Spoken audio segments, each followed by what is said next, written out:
우리 아들 인생 앞길 막지 말고 당장 사라져라. 시어머니가 수십억 매출을 만들어낸 며느리에게 내뱉은 말이었습니다. 새벽 4시면 누구보다 먼저 공장 불을 켜고 홈쇼핑 광속 매진의 기적을 만들어낸 여자에게요. 괴물 같은 얼굴로 브랜드 이미지 망치지 말고 조용히 사라져. 억울하면 나처럼 예쁘게 태어나지 그랬어? 남편은 아내를 대문 밖으로 끌어내며 이혼 서류를 내던졌고 내연녀는 그녀의 얼굴을 보며 비웃었습니다. 시어머니는 그 광경을 지켜보며 며느리의 짐가방을 발로 걷어차 밖으로 밀어버렸습니다. 10년 넘게 연구한 비법 노트는 내연녀 손에 넘어갔고 지갑 속 비상금과 카드마저 빼앗겼습니다. 이 여자에게 남은 건 낡은 가방 하나, 그리고 왼쪽 얼굴을 뒤덮은 화상 흉터뿐이었습니다. 그런데 아무도 몰랐습니다. 그날 쫓겨난 며느리의 손에 이 집안을 통째로 무너뜨릴 마지막 한 장이 쥐어져 있었다는 것을요. 시작 전 구독과 좋아요를 눌러주시고 어디서 듣고 계신지 알려주시면 고마운 마음을 담아 그쪽으로 큰절 올리겠습니다. 그럼 오늘의 사연 시작합니다. TV 홈쇼핑 화면 위로 광속 매진이라는 빨간 글씨가 떴습니다. 방송을 시작한 지 채 15분도 되지 않아 준비한 물량이 전부 팔려나간 겁니다. 주문 전화가 폭주하며 서버가 마비되었고 홈쇼핑 관계자들조차 혀를 내두를 만한 기록이었습니다. 이 기적 같은 대박을 만들어낸 건 천연 유산균 김치, 그리고 그 김치를 만든 사람은 바로 이 집의 며느리 은설이었습니다. 그런데 수십억짜리 매출을 만들어낸 장본인인 설이는 정작 이 시간에 화려한 조명 아래가 아닌 캄캄한 공장에 있었습니다.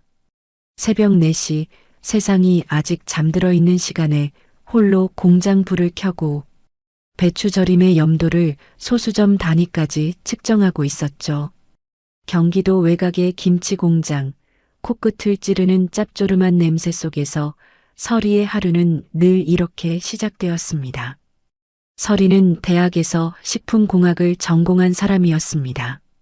김치를 담그는 일이 단순한 노동이 아니라 과학이라는 걸 누구보다 잘 알고 있었기에 발효 온도와 염도 데이터를 10년이 넘게 기록하고 분석해 왔습니다. 방금 그 광속 매진의 비밀도 바로 이 여자의 머릿속에 들어 있었습니다. 그런데 이렇게 대단한 사람이 정작 자기 집에서는 얼굴 한번 제대로 들지 못했습니다. 작업을 마치고 화장실 거울 앞에 선 설이는 머리카락을 조심스럽게 넘겨 왼쪽 얼굴을 가렸습니다. 왼쪽 볼에서 귀 아래까지 길게 이어진 화상 흉터가 거울 속에 드러나 있었고 설이는 매일 아침 이 거울 앞에서 똑같은 일을 반복했습니다.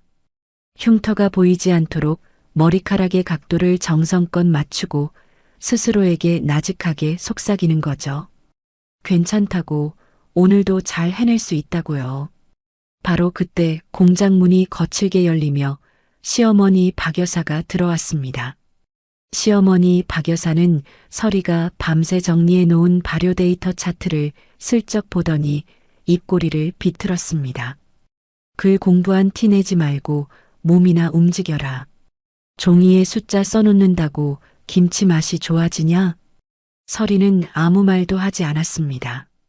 입을 열면 더 큰 소리가 돌아온다는 걸 오랜 세월 배운 사람이었으니까요. 하지만 오늘따라 시어머니 박 여사의 표정이 묘하게 달랐습니다. 매출 정산서를 들고 온 시어머니 박 여사의 눈에는 늘 보던 불만 대신 뭔가를 꾸미는 사람 특유의 번뜩임이 서려 있었거든요. 시어머니 박 여사는 거실 소파에 앉아 전화기를 꺼내 들었습니다. 설이가 주방에서 차를 준비하는 동안 시어머니 박 여사가 누군가와 통화하는 목소리가 얇은 벽 너머로 새어 들어왔습니다. 그래, 유라야.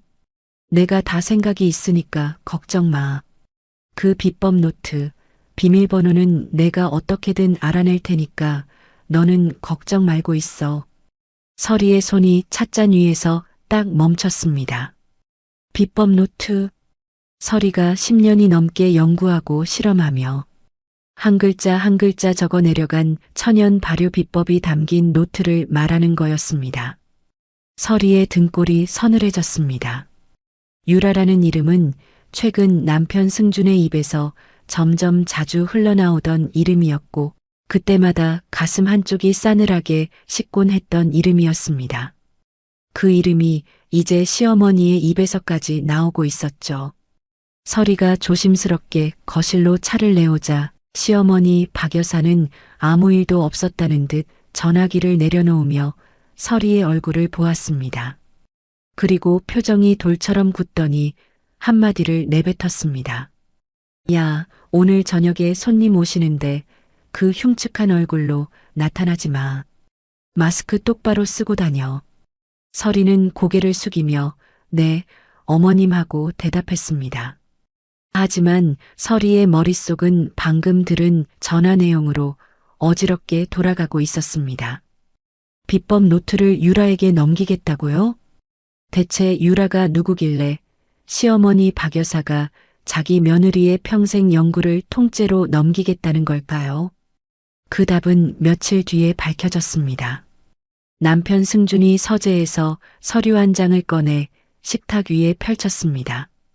그것은 최유라라는 사람을 브랜드 전략 이사로 임명하는 정식 계약서였습니다.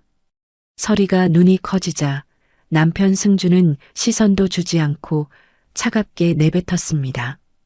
유라는 우리 브랜드를 현대적으로 바꿀 구세주다. 쓸데없는 참견하지 마. 그런데 남편 승준의 말은 거기서 끝나지 않았습니다. 그리고 솔직히 말할게. 내가 집에 있으면 품격이 떨어져. 손님들한테 내 얼굴 보여주기도 좀 그렇고 품격이라는 단어가 서리의 가슴에 대못처럼 박혔습니다. 수십억을 벌어다주는 손인데 그 손의 주인에게 돌아오는 건 이런 말뿐이라니요. 서리는 입술을 꽉 깨물며 싱크대를 붙잡았습니다.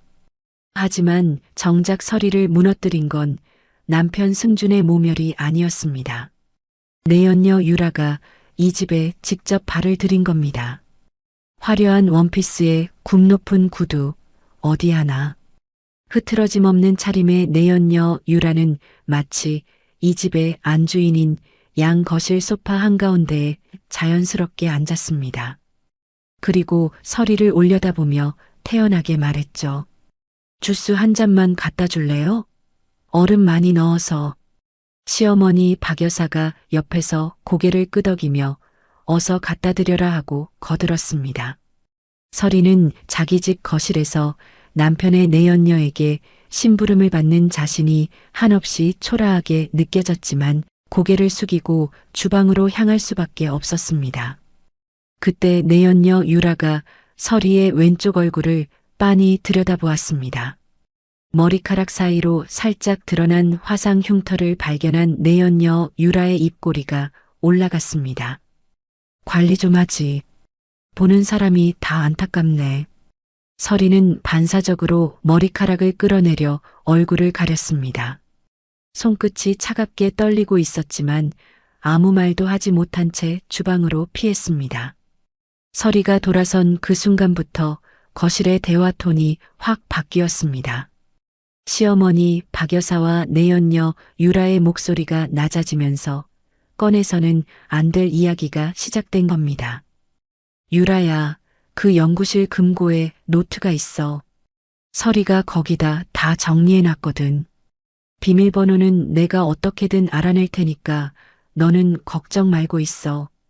어머님, 그 노트만 있으면 제가 방송에도 나갈 수 있죠? 그럼 당연하지. 서리는 어차피 얼굴이 그 모양이니 방송 같은 건 꿈도 못 꿔. 앞으로는 내가 이 집안의 김치 명인이야. 서리의 손에 들린 유리잔이 달그락 소리를 냈습니다. 심장이 벌렁거렸습니다. 10년이 넘는 세월 동안 새벽마다 일어나 기록하고 실험하고 실패하고 다시 도전해서 만들어낸 비법을 저 두 사람이 거실에서 대놓고 빼앗을 궁리를 하고 있었습니다. 서리의 눈가가 뜨겁게 달아올랐지만 이를 악물고 눈물을 삼켰습니다. 그날 저녁 서리는 남편 승준의 차에서 결정적인 것을 발견했습니다. 조수석 아래에 놓여있던 작은 상자를 열어본 순간 서리의 심장이 쿵 내려앉았습니다. 그 안에는 커플로 맞춘 고가의 손목시계 2개가 나란히 누워 있었고 한쪽에는 승준, 다른 한쪽에는 유라라는 이니셜이 선명하게 새겨져 있었죠. 시계를 발견한 것보다 더 서리의 마음을 무너뜨린 건 상자 안에 끼워져 있던 작은 카드 한 장이었습니다. 남편 승준의 글씨로 적혀 있었습니다. 새 출발을 축하하며. 새 출발. 그 말이 무엇을 뜻하는지 서리는 본능적으로 알 수 있었습니다. 비법 노트를 넘기고 내연녀 유라를 이 집에 앉히고 자신을 버리는 것. 그것이 이 사람들이 말하는 새 출발이었던 거죠. 서리는 상자를 조용히 닫고 차에서 내렸습니다. 차가운 밤바람이 흉터 위를 스쳤습니다. 그날 밤 남편 승주는 내연녀 유라와 외출하며 현관에서 구두를 신다 말고 서리를 돌아보았습니다. 내일 오전까지 신제품 샘플 100박스 다 만들어놔. 거래처에서 급하게 요청했으니까 실수하면 다 네 책임이다. 현관문이 쾅 닫혔습니다. 넓은 집에 서리 혼자만 남겨졌습니다.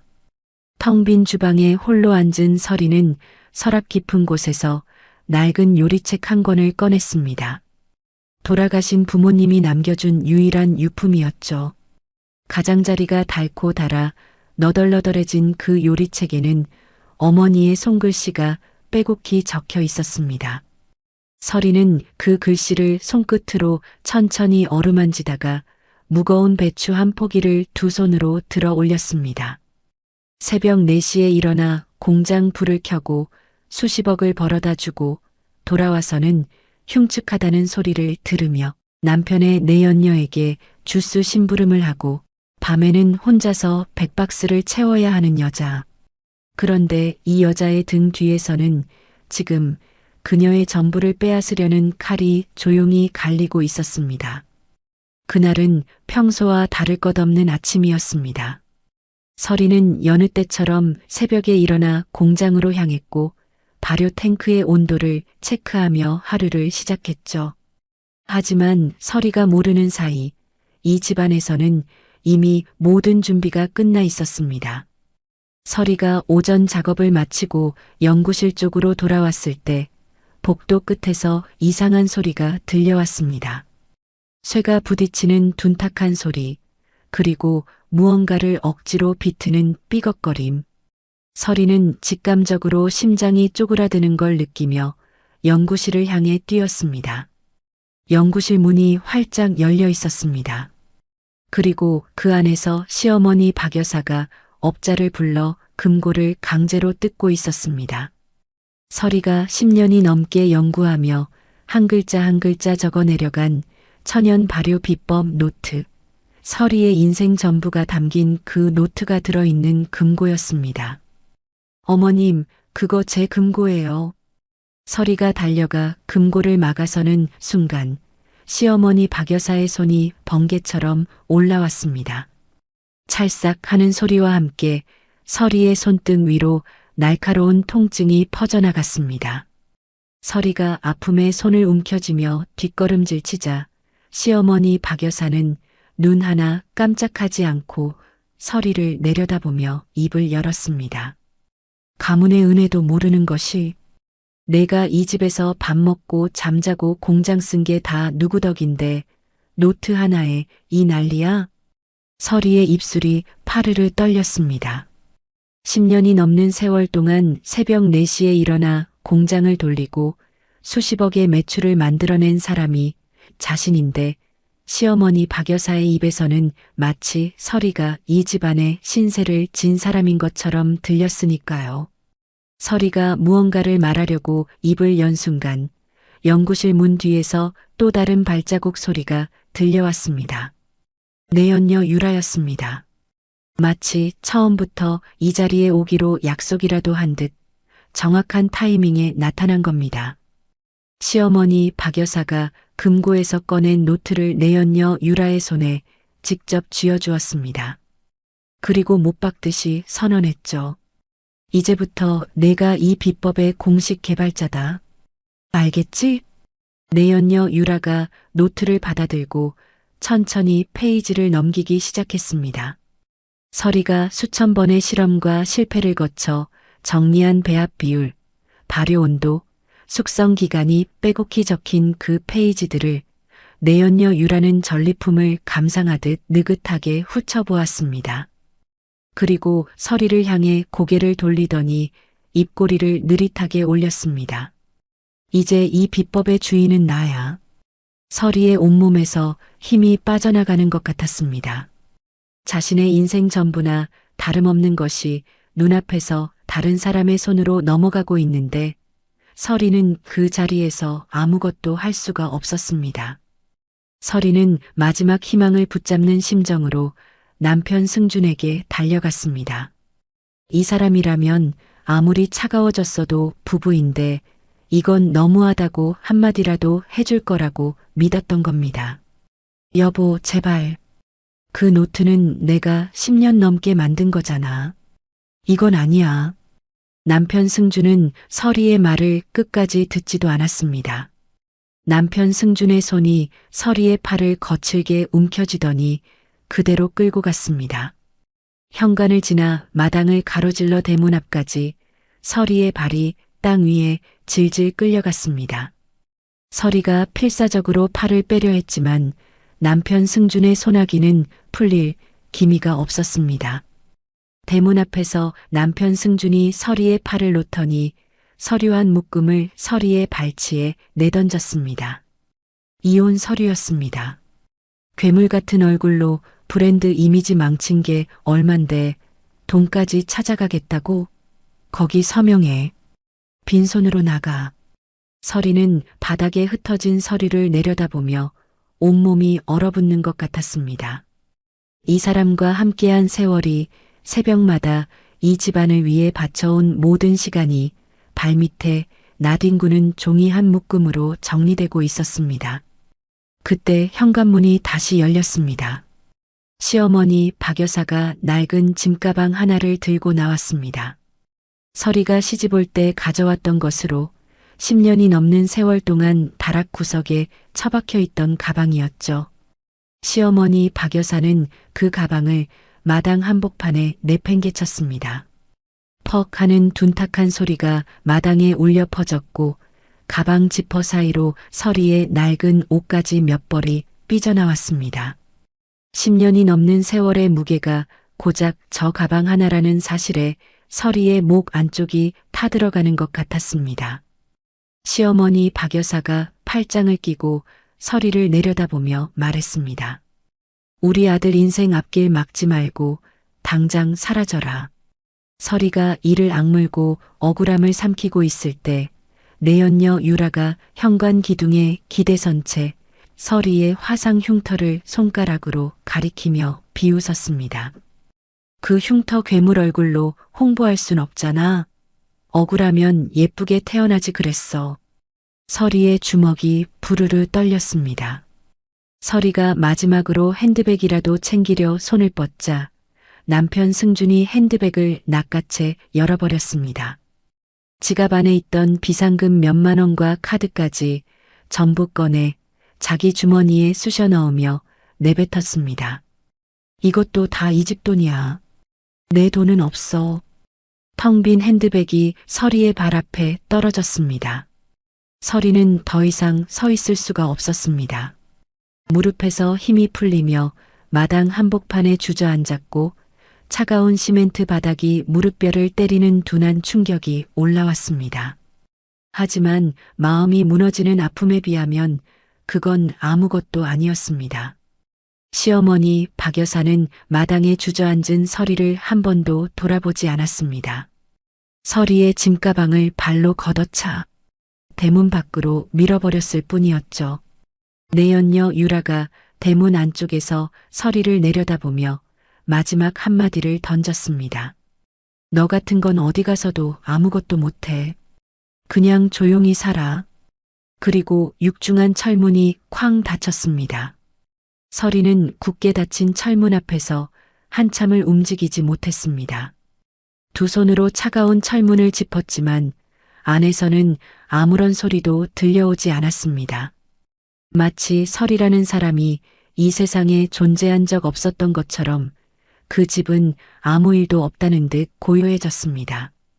설이의 눈에서 뜨거운 것이 쏟아져 내렸습니다. 처음에는 소리 없이, 그러다 참을 수 없는 통곡이 터져 나왔습니다. 설이가 가장 먼저 떠올린 건 돌아가신 부모님의 얼굴이었습니다.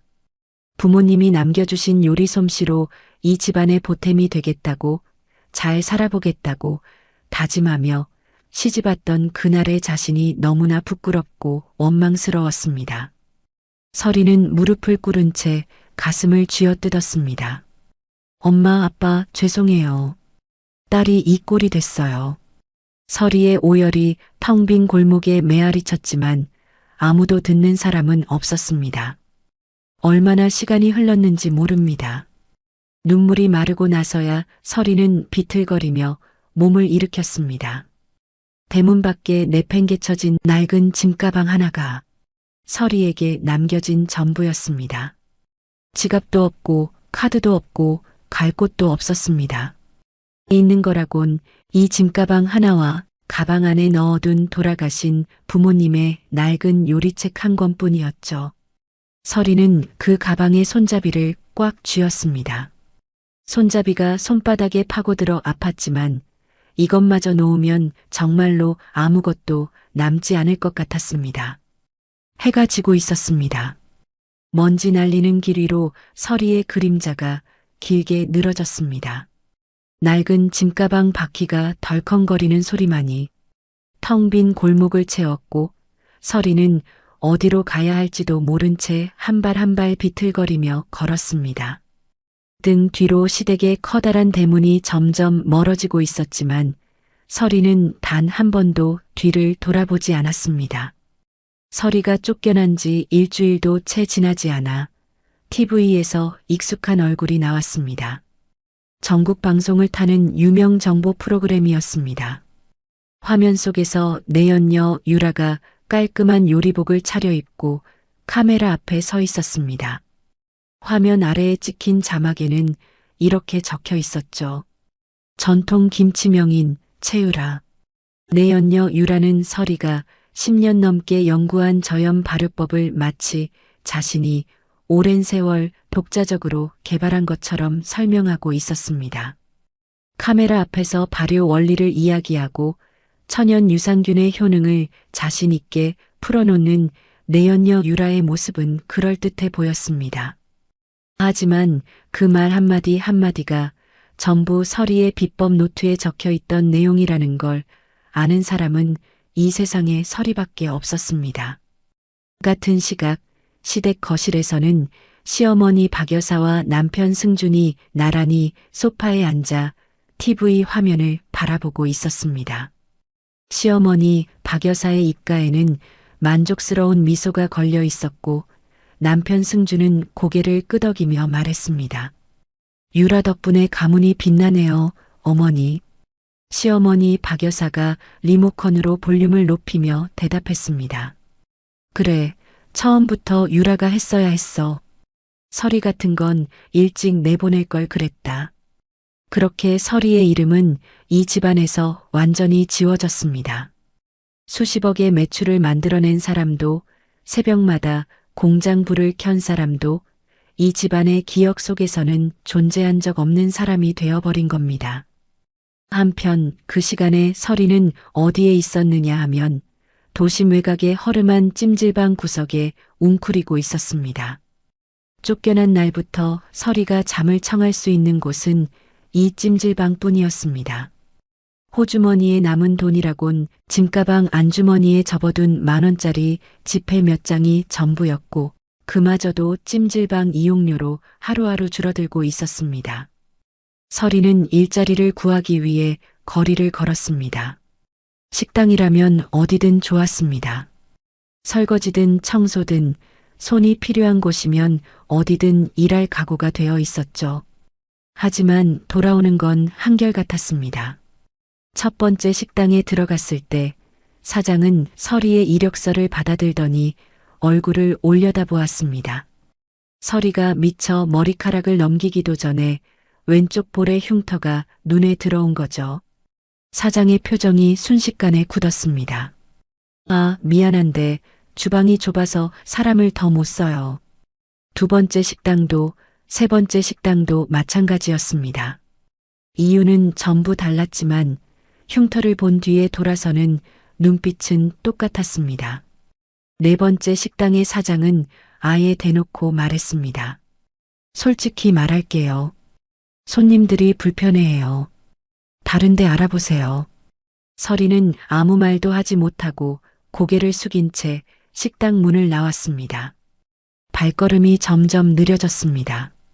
다리에 힘이 풀려 더 이상 걸을 수 없게 되었을 때 서리의 눈앞에 작은 공원이 보였습니다. 공원 화장실 거울 앞에 선 서리는 자신의 얼굴을 들여다보았습니다. 거울 속의 얼굴은 며칠 동안 제대로 먹지 못해 헬쑥하게 말라 있었고 왼쪽 볼에 화상 흉터가 유난히 도드라져 보였습니다. 서리는 떨리는 손끝으로 흉터 위를 천천히 쓸어내렸습니다. 이 흉터만 없었다면, 이 흉터가 없었다면 시어머니 박 여사에게 흉측하다는 소리를 듣지 않았을 것이고 남편 승준에게 품격이 떨어진다는 말도 듣지 않았을 것이고 내연녀 유라에게 괴물이라는 비웃음을 당하지도 않았을 것이고 지금 이 식당들에서 거절당하지도 않았을 겁니다. 하지만 서리는 거울 앞에서 고개를 저었습니다. 이 흉터를 원망하는 건 돌아가신 부모님을 원망하는 것과 같았으니까요. 서리는 거울에서 눈을 떼고 공원 벤치에 앉았습니다. 배가 고팠습니다. 마지막으로 제대로 된 식사를 한 게 언제인지 기억이 나지 않았습니다. 주머니를 뒤져보았지만 남은 돈으로는 찜질방 하루 이용료도 간당간당한 수준이었죠. 서리는 가방에서 부모님의 낡은 요리책을 꺼내 무릎 위에 올려놓았습니다. 어머니의 손글씨로 빼곡히 적힌 레시피들을 한 장 한 장 넘기다가 서리의 입에서 나지막한 중얼거림이 흘러나왔습니다. 어떻게든 살아서 증명할게요. 엄마, 아빠, 딸이 여기서 쓰러지지 않을게요. 하지만 다짐과는 달리 서리의 몸은 이미 한계에 다다르고 있었습니다. 며칠째 굼다시피 한 탓에 눈앞이 아른거리기 시작했고 요리책을 쥔 손가락에서 힘이 빠져나갔습니다. 서리는 벤치 위에서 천천히 옆으로 기울더니 그대로 의식을 잃고 말았습니다. 요리책이 서리의 손에서 미끄러져 벤치 아래로 떨어졌고 바람에 페이지가 펄럭거렸습니다. 얼마나 시간이 흘렀을까요? 공원에 어둠이 내리기 시작할 무렵 한 남자가 공원길을 지나고 있었습니다. 근처에서 작은 레스토랑을 운영하는 젊은 요리사 이누기였습니다. 마감을 마치고 퇴근하던 길이었는데 공원 구석 벤치에 누군가가 쓰러져 있는 게 눈에 들어왔습니다. 이누기 다가가 보니 헬쑥한 여자가 의식을 잃은 채 벤치에 쓰러져 있었습니다. 얼굴이 창백했고 입술이 바짝 말라 있었습니다. 이누기 어깨를 흔들며 괜찮으세요? 하고 불러보았지만 반응이 없었습니다. 이누기의 시선이 벤치 아래에 떨어진 낡은 요리책과 여자의 거칠게 갈라진 손마디 위에 머물렀습니다. 요리를 하는 사람의 손이었습니다. 그것도 엄청난 양의 칼질과 반죽을 해온 숙련된 요리사의 손이라는 걸 같은 요리사인 이눅은 한눈에 알아볼 수 있었습니다. 이눅은 망설이지 않았습니다. 서리를 조심스럽게 등에 업고 자신의 가게로 향했습니다. 작은 레스토랑의 뒷문을 열고 들어가 주방 옆 작은 휴게실에 서리를 눕혔습니다. 이마에 손을 대어보니 미열이 있었고 며칠은 굶은 듯한 상태였습니다. 서리가 눈을 뜬 건 한참이 지나서였습니다. 낯선 천장이 보였고 어딘가에서 따뜻한 육수 냄새가 풍겨오고 있었습니다. 서리는 깜짝 놀라 벌떡 일어났습니다. 여기가 어디인지, 자신을 여기로 데려온 사람이 누구인지 알 수 없었고 본능적으로 두려움이 밀려왔습니다. 서리가 가방을 움켜쥐고 문을 향해 뛰려는 순간 주방 쪽에서 나타난 인욱이 따뜻한 차 한 잔을 내밀며 조용히 말했습니다. 놀라셨죠? 저는 옆에서 식당하는 사람이에요. 공원에서 쓰러져 계셔서 모셔왔어요. 일단 이거 한 잔 드세요. 서리는 차를 건네는 손을 보며 경계의 눈빛을 풀지 못했습니다. 하지만 따뜻한 잔에서 올라오는 김이 차가운 손끝을 감싸는 순간 굳어있던 어깨가 아주 조금 내려갔습니다. 인욱은 서리를 다그치지 않았습니다. 대신 주방으로 돌아가 채소죽을 정성스럽게 끓여 작은 그릇에 담아왔습니다. 은은한 참기름 향이 피어오르는 죽을 서리 앞에 놓으며 한마디만 했습니다. 먹어야 기운을 차리죠. 서리는 숟가락을 들었습니다. 한 숟갈을 입에 넣는 순간 따뜻한 것이 목을 타고 내려가며 텅 빈 위장을 감싸 안았습니다. 두 숟갈, 세 숟갈, 먹을수록 얼어있던 몸 구석구석으로 온기가 번져나갔습니다.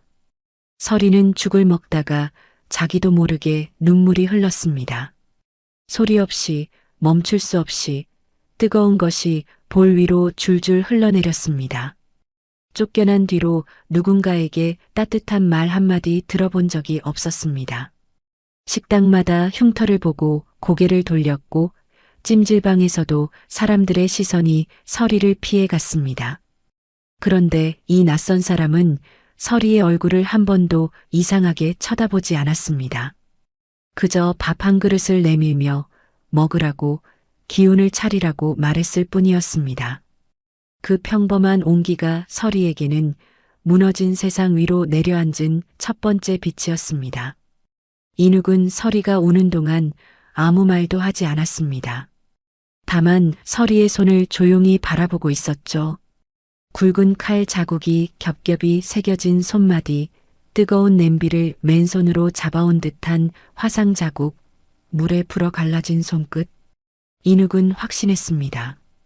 이 사람은 평범한 요리사가 아니라 자신의 전부를 부엌에 바쳐온 사람이라는 거요. 서리가 죽을 다 먹고 숟가락을 내려놓았을 때 인욱은 넌지시 물었습니다. 갈 곳이 있으세요? 서리는 대답하지 못했습니다. 고개를 떨구었을 뿐이었죠. 인욱은 잠시 생각하더니 주방 한쪽 구석을 가리키며 말했습니다.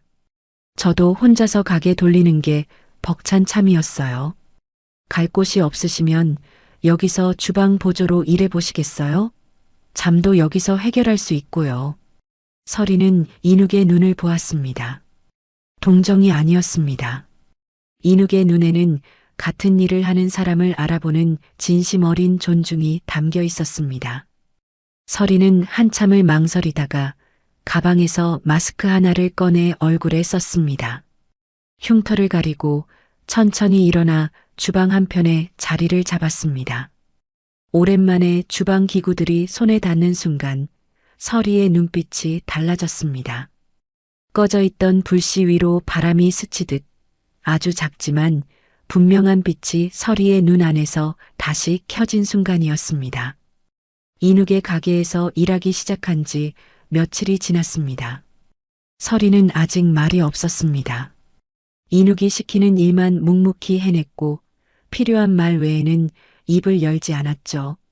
하지만 서리의 손은 입보다 훨씬 많은 것을 말하고 있었습니다. 어느 날 아침 인욱이 가게 문을 열고 주방에 들어서는 순간 발걸음을 멈췄습니다. 주방 한쪽에 깔끔하게 정돈된 밑반찬 8가지가 줄지어 놓여 있었습니다. 서리가 전날 남은 재료들을 활용해 새벽부터 만들어둔 것이었죠. 무말랭이 하나도 양념이 고르게 배어 있었고 콩자반의 윤기는 마치 요리 사진처럼 반들거렸습니다. 인욱이 젓가락으로 하나씩 맛을 보기 시작했습니다. 첫 번째를 입에 넣는 순간 인욱의 눈이 커졌고 두 번째를 먹었을 때는 씹는 동작이 멈췄습니다. 세 번째를 맛본 인욱은 젓가락을 내려놓고 서리를 돌아보았습니다. 이건 평범한 솜씨가 아닙니다. 대체 어디서 이런 맛을 배운 거예요? 서리는 대답 대신 고개를 살짝 숙였습니다. 마스크 위로 보이는 눈가가 조금 붉어져 있었습니다. 자신의 요리를 먹고 이런 반응을 보여주는 사람을 만난 것이 얼마나 오랜만인지 설에 스스로도 놀라고 있었던 거죠. 그날 이후 인욱은 서리를 주방 보조가 아닌 동료 요리사로 대하기 시작했습니다. 서리가 만든 반찬은 가게 메뉴에 올라갔고 손님들의 반응은 즉각적이었습니다. 단골 손님들이 반찬이 달라졌다. 무슨 비결이냐고 물을 만큼 확실한 변화가 생겼습니다. 며칠 뒤 인욱은 가게 문을 닫고 서리에게 진지한 얼굴로 이야기를 꺼냈습니다. 설혜 씨, 솔직히 말씀드리면 당신은 김치의 예술가예요. 이 맛을 반찬 몇 가지로만 끝내기엔 너무 아깝습니다. 저랑 같이 작은 김치 가게를 열어보는 건 어떨까요? 서리의 손이 앞치마 끈을 만지작거렸습니다. 고개를 들어 인욱을 보려다가 반사적으로 마스크 위의 흉터 쪽을 손으로 가렸습니다. 저는 이 얼굴로 사람들 앞에 서기가 어려워요. 인욱은 서리의 말이 끝나기를 기다렸다가 또박또박 말했습니다. 사람들은 맛의 진심을 봅니다. 얼굴을 보는 게 아니에요. 서리는 아무 말도 하지 못했습니다. 그 한마디가 서리의 안에서 오랫동안 닫혀있던 문을 두드리고 있었기 때문입니다. 그날 밤 서리는 부모님의 요리책을 펼쳐놓고 오래 생각했습니다. 시댁에서 쫓겨나며 모든 걸 잃었다고 생각했는데 한 가지는 아직 남아 있었습니다. 서리의 머릿속에 살아있는 수천 번의 실험과 경험, 그리고 어머니로부터 이어받은 손끝의 감각. 그것만큼은 누구도 빼앗지 못했습니다. 서리는 처음으로 자신의 레시피를 세상에 내놓겠다고 결심했습니다. 한편 같은 시각시댁 공장에서는 전혀 다른 분위기가 펼쳐지고 있었습니다. 내연녀 유라가 공장 안에서 소리를 지르고 있었습니다. 서리에게서 빼앗은 비법 노트를 보고 그대로 따라 김치를 담갔는데 결과물의 맛이 매번 달라지는 겁니다. 어떤 날은 짜고 어떤 날은 시큼하게 변해버렸고 발효 상태가 일정하게 잡히질 않았습니다. 내연녀 유라가 노트를 처음부터 끝까지 다시 넘겨보았습니다. 한 장 한 장 넘기다가 내연녀 유라의 손이 마지막 페이지 앞에서 딱 멈췄습니다. 마지막 장이 없었습니다. 재료의 최종 배합 비율과 핵심 발효 온도가 적혀 있어야 할 마지막 페이지가 깔끔하게 뜯겨나간 자리만 남아 있었습니다. 내연녀 유라의 얼굴이 새빨갛게 달아올랐습니다. 이게 뭐야? 마지막 장이 없잖아. 내연녀 유라는 서리가 예전에 쓰던 재료 창고로 달려갔습니다. 서랍이란 서랍은 전부 뒤집어 엎고 선반 위에 상자까지 하나하나 뒤졌습니다. 하지만 마지막 페이지는 어디에도 없었습니다. 서리가 쫓겨나는 그 순간에도 이 한 장만큼은 챙겨서 나갔다는 뜻이었습니다. 내연녀 유라는 이를 악물었습니다. 노트만 있으면 모든 게 해결될 줄 알았는데 정작 가장 중요한 열쇠가 빠져 있었던 겁니다. 그 와중에 남편 승준의 전화기가 쉴 새 없이 울리고 있었습니다. 고객들의 집단 반품 요구 전화였습니다. 맛이 예전과 완전히 다르다. 이건 사기 아니냐는 항의가 빗발쳤고 홈쇼핑 측에서는 다음 방송 일정을 보류하겠다는 통보까지 날아왔습니다. 남편 승준이 이마에 땀을 닦으며 내연녀 유라에게 물었습니다. 유라야, 비법대로 한 거 맞아? 왜 이렇게 맛이 변하는 거야? 내연녀 유라의 입이 굳게 닫혔습니다. 마지막 장이 없다는 사실을 말할 수도 없었고 인정할 수도 없었습니다. 서리가 없어도 충분히 해낼 수 있다고 큰 소리를 쳐놓은 사람이 바로 자기였으니까요. 내연녀 유라는 억지로 미소를 지으며 대답했습니다. 재료 수급이 불안정해서 그래. 곧 바로잡을게. 하지만 남편 승준의 눈빛에는 처음으로 의심의 그림자가 드리워지고 있었습니다. 다시 서리의 이야기로 돌아오겠습니다. 서리와 인욱은 새벽 시장에 나가기 시작했습니다. 동이 트기 전에 시장은 채소 위에 이슬이 맺혀 있고 상인들의 목소리가 안개 속에서 울려 퍼지는 독특한 세계였습니다. 서리는 배추를 고를 때 잎을 한 장 뜯어 빛에 비춰보고 줄기를 꺾어 수분의 정도를 확인했습니다.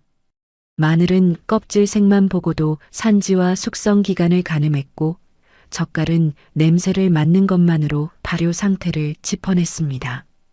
인욱은 서리의 옆에서 하나도 놓치지 않고 배웠습니다.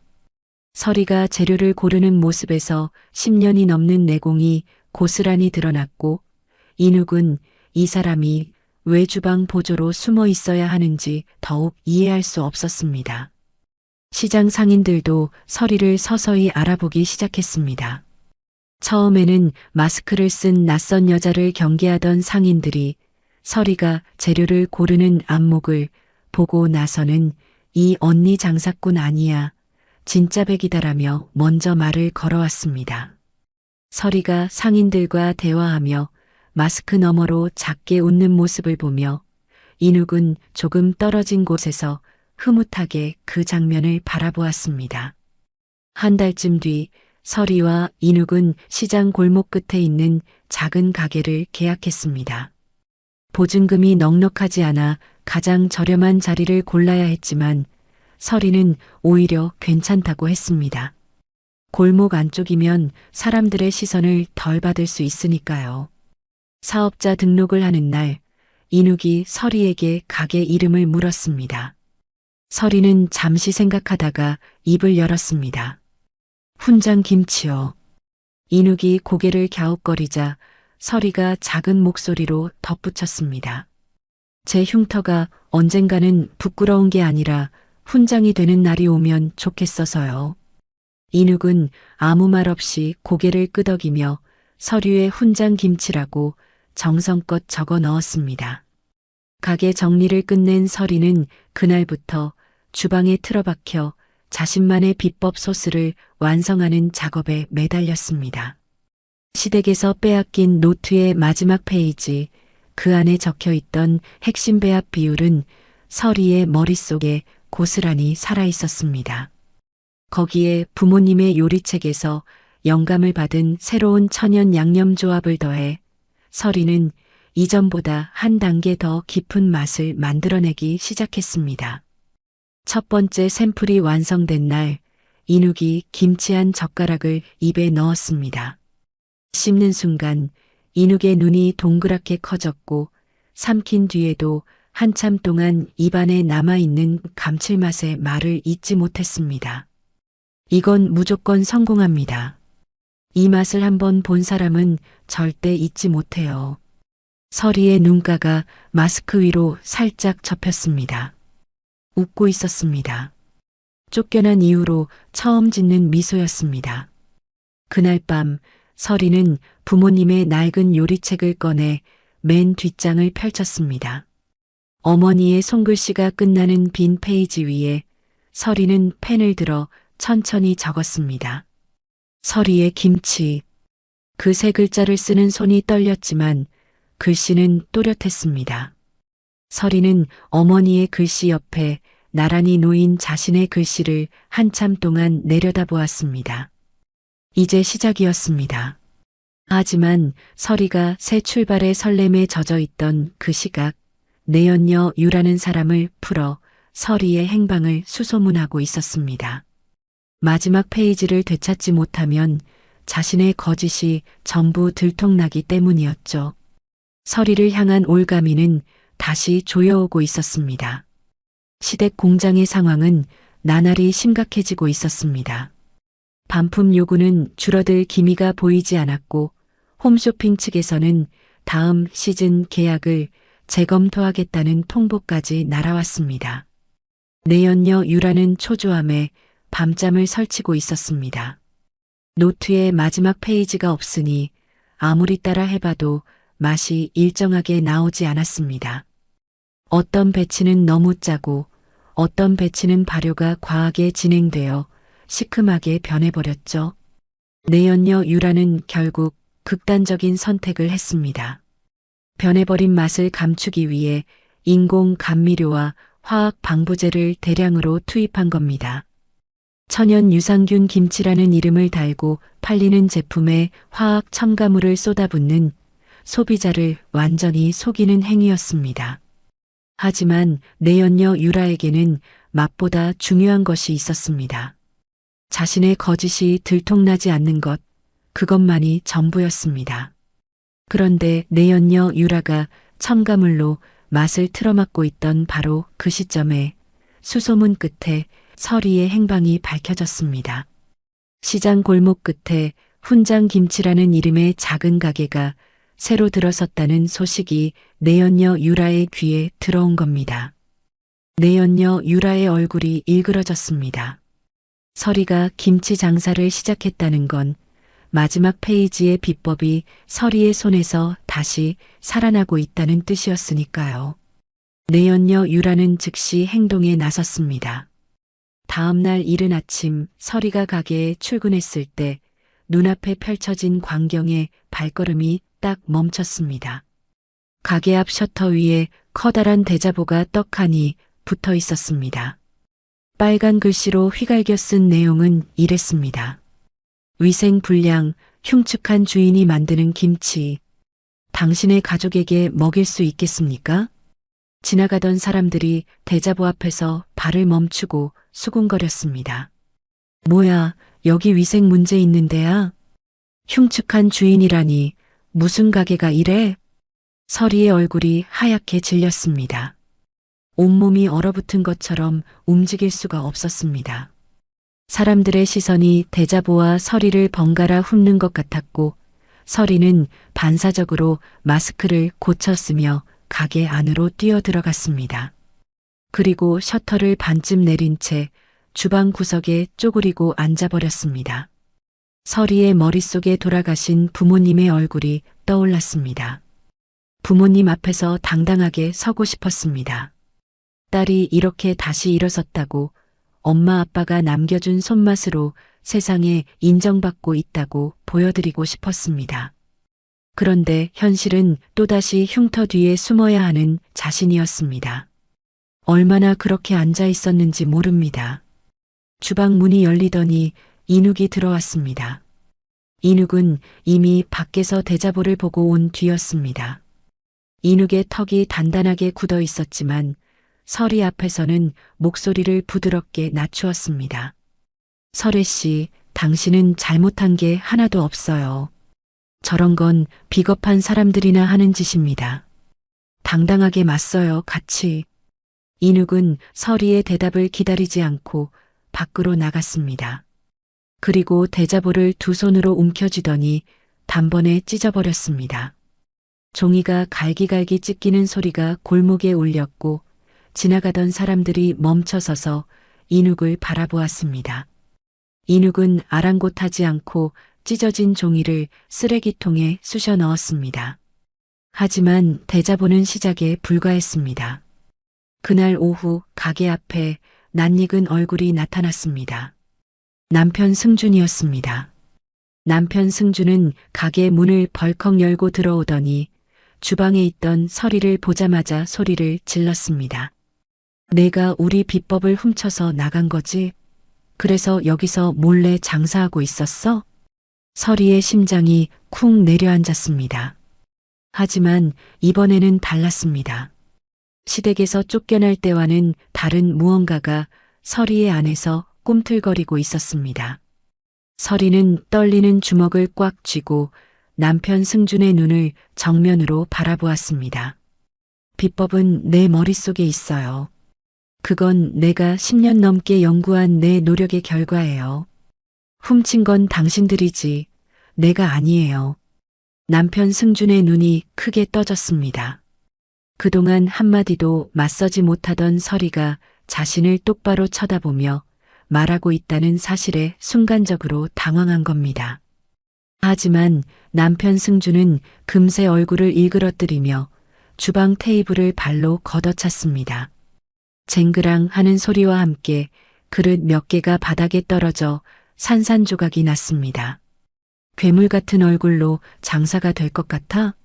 꿈 깨라.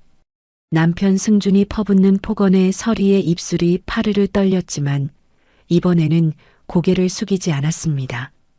인욱이 주방에서 뛰어나와 남편 승준과 설의 사이를 막아섰고 남편 승준은 혀를 차며 가게를 나갔습니다. 그런데 남편 승준이 떠난 뒤에도 시련은 끝나지 않았습니다. 그날 밤 가게 문을 닫고 정리를 하던 서리와 인욱의 귀에 바깥에서 이상한 소리가 들려왔습니다. 첨벙 하는 소리와 함께 무언가가 유리창에 부딪히는 둔탁한 소리가 연이어 울렸습니다. 인욱이 급히 밖으로 나가보니 가게 유리창에 빨간 페인트가 뿌려져 있었습니다. 빨간 물감이 유리창을 타고 흘러내리는 모습이 마치 피처럼 보였고 골목 끝에서 누군가가 뛰어 도망치는 발자국 소리가 들려왔습니다. 서리는 페인트로 범벅이 된 유리창을 보며 온몸이 떨렸습니다. 무서웠습니다. 이 사람들이 어디까지 할 수 있는지 알 수 없었고 이 작은 가게 하나마저 뺏길 수 있다는 공포가 엄습했습니다. 인욱은 즉시 경찰에 신고했습니다. 그리고 떨고 있는 서리 곁에 서서 말했습니다. 저는 안 갑니다. 끝까지 여기 있을 거예요.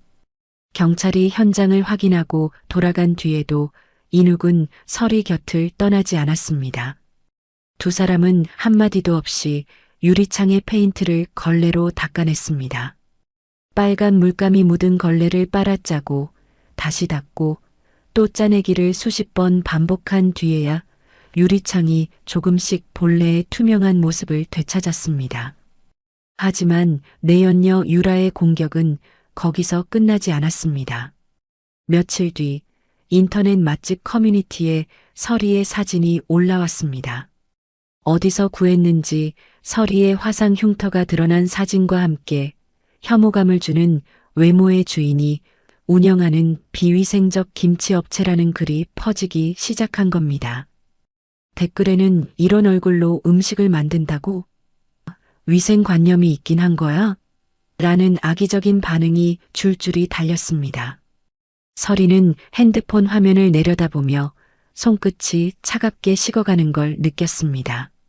화면 속 자신의 사진을 보는 것만으로도 숨이 막혔습니다. 댓글 하나하나가 비수처럼 가슴에 꽂혔고 서리는 반사적으로 머리카락을 끌어내려 얼굴을 꽁꽁 감쌌습니다. 겨우 벗어나려 했던 어둠 속으로 다시 빨려 들어가는 것 같았습니다.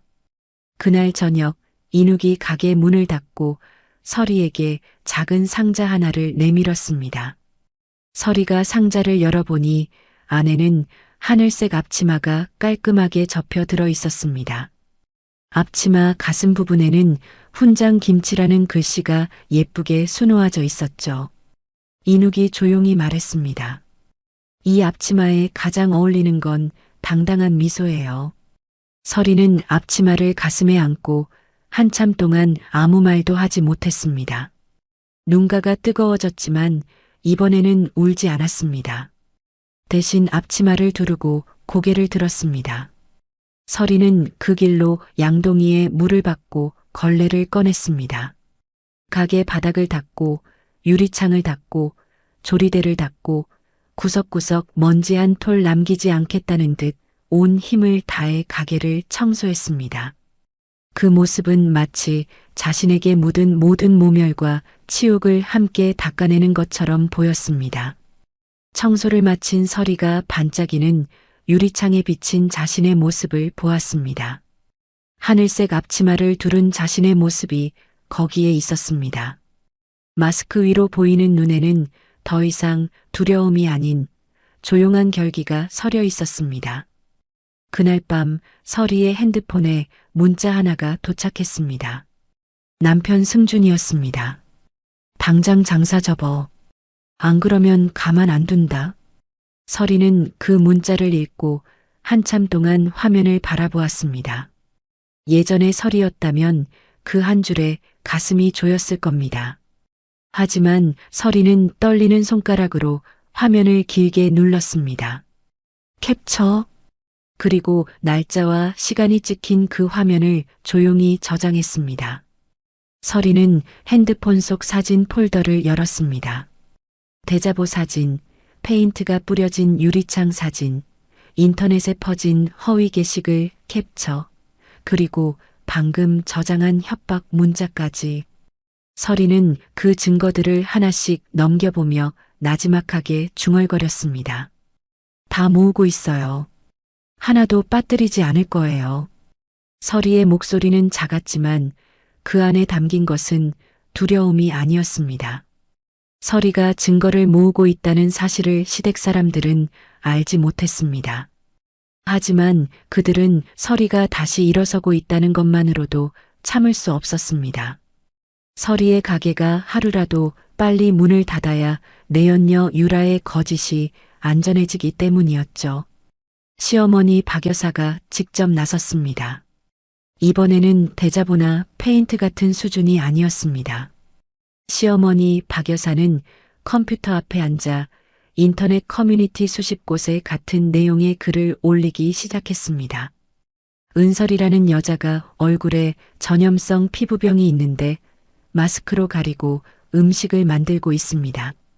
위생관념이라곤 찾아볼 수 없는 이 여자의 김치를 절대 사 먹지 마세요. 화상 흉터를 전염병으로 둔갑시킨 악의적인 허위 사실이었습니다. 시어머니 박 여사는 아이디를 바꿔가며 댓글까지 직접 달았습니다. 실제로 이 가게에 김치 먹고 피부 트러블 생겼어요. 주인 얼굴 보면 식욕이 뚝 떨어집니다. 같은 가짜 후기를 자작자연하며 여론을 만들어간 겁니다. 글은 순식간에 퍼져나갔습니다. 하루 만에 조회수가 수만을 넘겼고 포털 사이트 실시간 검색어에 훈장 김치 위생이라는 단어가 올라올 정도였습니다. 서리는 아침에 일어나 핸드폰을 열었다가 화면을 보고 그대로 굳어버렸습니다. 자신의 가게 이름 옆에 전염병, 혐오, 비위생이라는 단어가 나란히 붙어 있었습니다. 댓글들을 내릴수록 더 잔인한 말들이 기다리고 있었습니다. 서리는 핸드폰을 내려놓고 무릎 위에 두 손을 올렸습니다. 손끝이 차갑게 떨리고 있었습니다. 시댁에서 쫓겨날 때도, 대자보가 붙었을 때도, 페인트가 뿌려졌을 때도 서리는 버텼습니다. 하지만 눈에 보이지 않는 수천 명의 손가락이 자신의 얼굴을 가리키며 흉측하다고, 역겹다고, 그런 얼굴로 음식을 만들지 말라고 소리치는 것은 차원이 다른 고통이었습니다. 서리는 다시 머리카락을 끌어내려 얼굴을 가렸습니다. 겨우 들어 올렸던 고개가 다시 떨어졌고 세상이 온통 자신의 흉터만 보고 있는 것 같았습니다.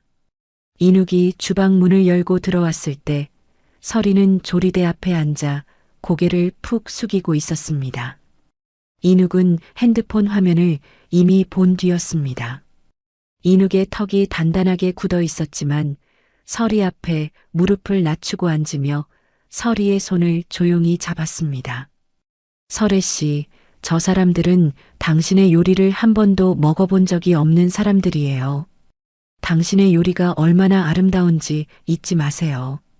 서리는 고개를 들지 못했습니다. 하지만 인욱의 손에서 전해지는 온기가 차갑게 식어있던 손끝으로 천천히 번져가고 있었습니다. 인욱은 서리의 손을 놓지 않고 기다렸습니다. 한참이 지나서야 서리가 작은 목소리로 말했습니다. 무서운 게 아니에요. 그냥 이 얼굴이 민폐인 것 같아서. 인욱이 고개를 저었습니다. 민폐가 아닙니다. 이 세상에 민폐인 얼굴 같은 건 없어요. 서리의 눈가가 붉어졌지만 눈물은 흘리지 않았습니다. 대신 천천히 일어나 앞치마를 여미고 마스크를 고쳐 썼습니다. 그리고 가게 문을 열었습니다. 서리는 가게 앞에 작은 테이블을 놓고 김치 시식 행사를 열었습니다. 이끼 낀 접시도 화려한 포장도 없었습니다. 그저 갓 담근 김치를 작은 종지에 담아 지나가는 사람들에게 내밀었습니다. 마스크를 쓴 채였지만 서리의 두 눈은 똑바로 사람들을 바라보고 있었습니다. 처음에는 대부분이 고개를 돌리고 지나갔습니다. 인터넷 글을 본 사람들은 노골적으로 인상을 찌푸리기도 했죠. 하지만 한 할머니가 발을 멈추고 시식 접시를 집어들었습니다. 김치 한 조각을 입에 넣은 할머니의 눈이 동그랗게 커졌습니다. 아이고, 이 맛이 어디서 나오는 거야? 우리 엄마가 담그던 김치 맛이 이거야. 할머니의 한마디에 주변에서 망설이던 사람 서너 명이 다가왔습니다. 한 명이 맛을 보고 또 한 명이 맛을 보고 그렇게 한 사람 한 사람의 입에서 감탄이 터져 나왔습니다. 서리의 김치는 거짓말을 하지 않았습니다. 인터넷의 수천 줄짜리 악플보다 혀 위에 닿은 한 젓가락의 진심이 더 강했습니다. 하지만 이 작은 승리가 채 가시기도 전에 더 큰 위기가 서리를 덮쳤습니다. 어느 날 아침 서리가 가게 문을 열자마자 낯선 사람들이 우르르 밀고 들어왔습니다. 구청 위생과 조사관 4명이었습니다. 신고가 들어왔다며 영장을 들이밀었고 주방과 창고를 샅샅이 뒤지기 시작했습니다. 조리대 위에 도구를 들추고 냉장고 안을 확인하고 재료 보관함을 하나하나 열어보았습니다. 서리는 당황했지만 떳떳했습니다. 재료 관리에는 자신이 있었으니까요.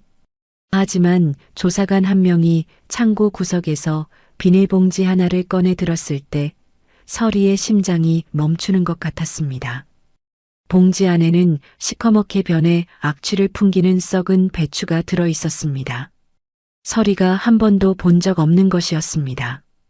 이게 여기서 나왔는데요. 이 상태의 재료를 보관하고 계셨던 겁니까?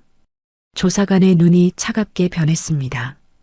서리가 다급하게 말했습니다. 저건 제가 넣은 게 아닙니다. 저는 저런 재료를 쓴 적이 한 번도 없어요. 하지만 조사관은 고개를 저었습니다. 현장에서 발견된 이상 책임은 업주에게 있다며 영업 정지 처분을 검토하겠다는 말을 남기고 떠났습니다.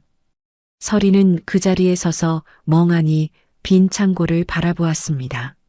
누군가 밤사이에 일부러 썩은 재료를 넣어둔 것이 분명했습니다. 시댁이었습니다.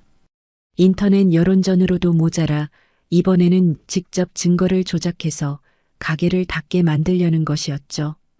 서리의 주먹이 떨렸습니다. 분노가 아니라 억울함이었습니다. 새벽부터 일어나 정성껏 재료를 고르고 한 포기 한 포기 손으로 다듬어 김치를 담갔는데 이런 식으로 짓밟히는 것이 너무나 억울했습니다. 며칠 뒤 가게 문에 영업 정지라는 공고문이 붙었습니다.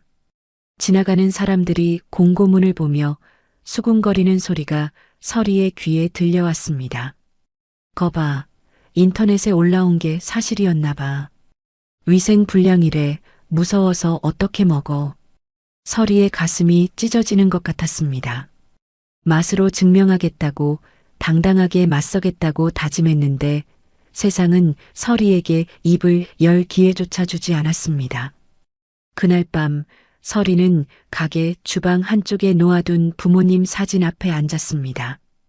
흑백 사진 속의 부모님은 언제나처럼 온화한 표정으로 서리를 내려다보고 있었습니다. 서리는 사진을 두 손으로 감싸 쥐고 낮게 말했습니다. 이대로 무너지지 않을게요. 엄마, 아빠, 딸이 반드시 이겨낼게요. 그 목소리는 갈라져 있었지만 눈빛은 흔들리지 않았습니다. 서리는 눈물을 손등으로 닦아내고 자리에서 일어났습니다. 그날부터 서리는 밤잠을 설쳐가며 가게 근처를 돌아다녔습니다. 썩은 배추를 누가 넣었는지 밝혀내야 했습니다. 서리는 가게 앞 골목에 주차된 차량들을 하나하나 확인하며 블랙박스가 달린 차를 찾아다녔습니다. 영업 정지당한 가게 앞을 밤마다 서성이는 서리의 모습은 처량했지만 서리의 눈은 어둠 속에서도 반짝이고 있었습니다. 이눅은 그런 서리의 곁을 한시도 떠나지 않았습니다. 매일 밤 영양 가득한 식사를 챙겨주며 서리가 쓰러지지 않도록 묵묵히 뒷바라지했습니다. 그날도 이눅이 따뜻한 된장찌개를 내밀며 말했습니다. 우리가 진실을 밝힐 수 있어요. 반드시요. 서리는 된장찌개를 한 숟갈 떠먹으며 고개를 끄덕였습니다. 그리고 가방에서 연필과 종이를 꺼내 무언가를 그리기 시작했습니다. 서리가 그린 것은 자신의 화상 흉터를 형상화한 로고 디자인이었습니다. 울퉁불퉁한 흉터의 선을 부드러운 곡선으로 살려낸 그 로고는 마치 꽃잎이 피어나는 것 같았습니다. 서리가 로고를 바라보며 조용히 말했습니다. 이 얼굴로 다시 시작할 거예요. 숨지 않을 거예요. 이눅은 그 로고를 보며 아무 말도 하지 못했습니다. 대신 눈시울이 붉어지며 오래 참아왔던 이야기 하나가 입 밖으로 흘러나왔습니다. 설혜 씨, 왜 제가 이렇게까지 당신을 돕는지 궁금하셨죠? 서리가 고개를 들어 이눅을 바라보았습니다. 이눅의 눈가가 젖어 있었습니다. 우리 어머니도 설혜 씨와 같은 흉터를 가지고 사셨어요. 이눅은 천천히 이야기를 시작했습니다. 이눅의 어머니는 손맛이 뛰어난 요리사였습니다. 어린 이눅을 화재에서 구하다 얼굴에 지울 수 없는 화상 흉터를 입었고 그날 이후 흉측하다는 주변의 손가락질과 시댁의 냉대를 묵묵히 견디며 살았습니다. 오로지 아들 하나를 키우겠다는 마음 하나로 시장 귀퉁이에서 평생 김치를 담그고 머릿고기를 썰며 고된 세월을 보냈습니다. 어머니는 자신의 몸을 돌볼 겨를도 없이 병을 얻었고 결국 이눅이 채 성공하기도 전에 세상을 떠나셨습니다. 이눅의 목소리가 떨렸습니다. 어머니가 돌아가시던 날 저는 어머니의 화상 입은 손을 잡고 약속했어요. 나중에 꼭 성공해서 호강시켜 드리겠다고요. 그 약속을 지키지 못했습니다. 이눅은 눈물을 닦지 않았습니다. 그대로 서리의 눈을 바라보며 말했습니다.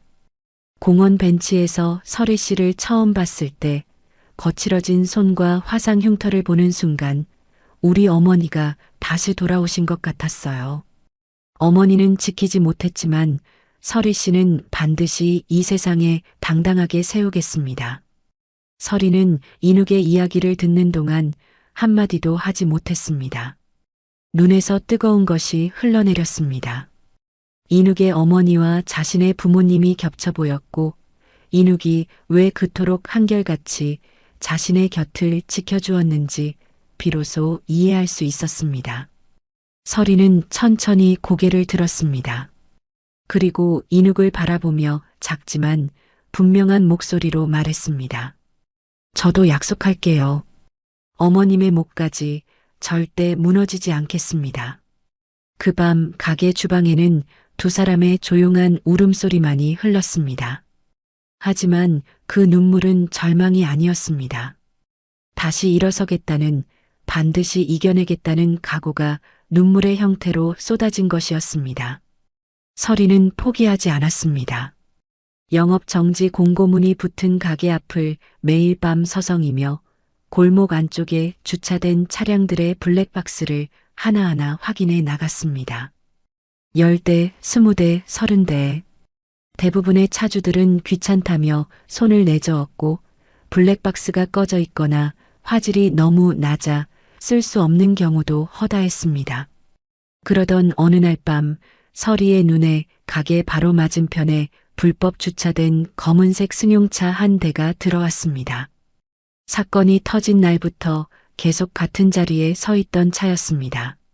서리는 그 차의 번호판을 메모해 두었다가 다음 날 아침 일찍 차주가 나타나기를 기다렸습니다. 차주는 근처 건물에서 일하는 중년의 남자였습니다. 서리가 사정을 설명하자 처음에는 난색을 표했습니다. 개인정보가 담긴 블랙박스 영상을 남에게 보여주는 건 꺼림칙하다는 거였죠. 서리는 고개를 깊이 숙였습니다. 부탁드립니다. 누군가가 제 가게에 썩은 재료를 몰래 넣었어요. 저는 아무 잘못도 하지 않았는데 영업 정지를 당했습니다. 이 영상이 없으면 저는 억울함을 풀 수가 없어요. 서리의 목소리가 떨리고 있었습니다. 차주는 한참 동안 서리를 바라보다가 결국 차 문을 열고 블랙박스 저장 장치를 빼주었습니다.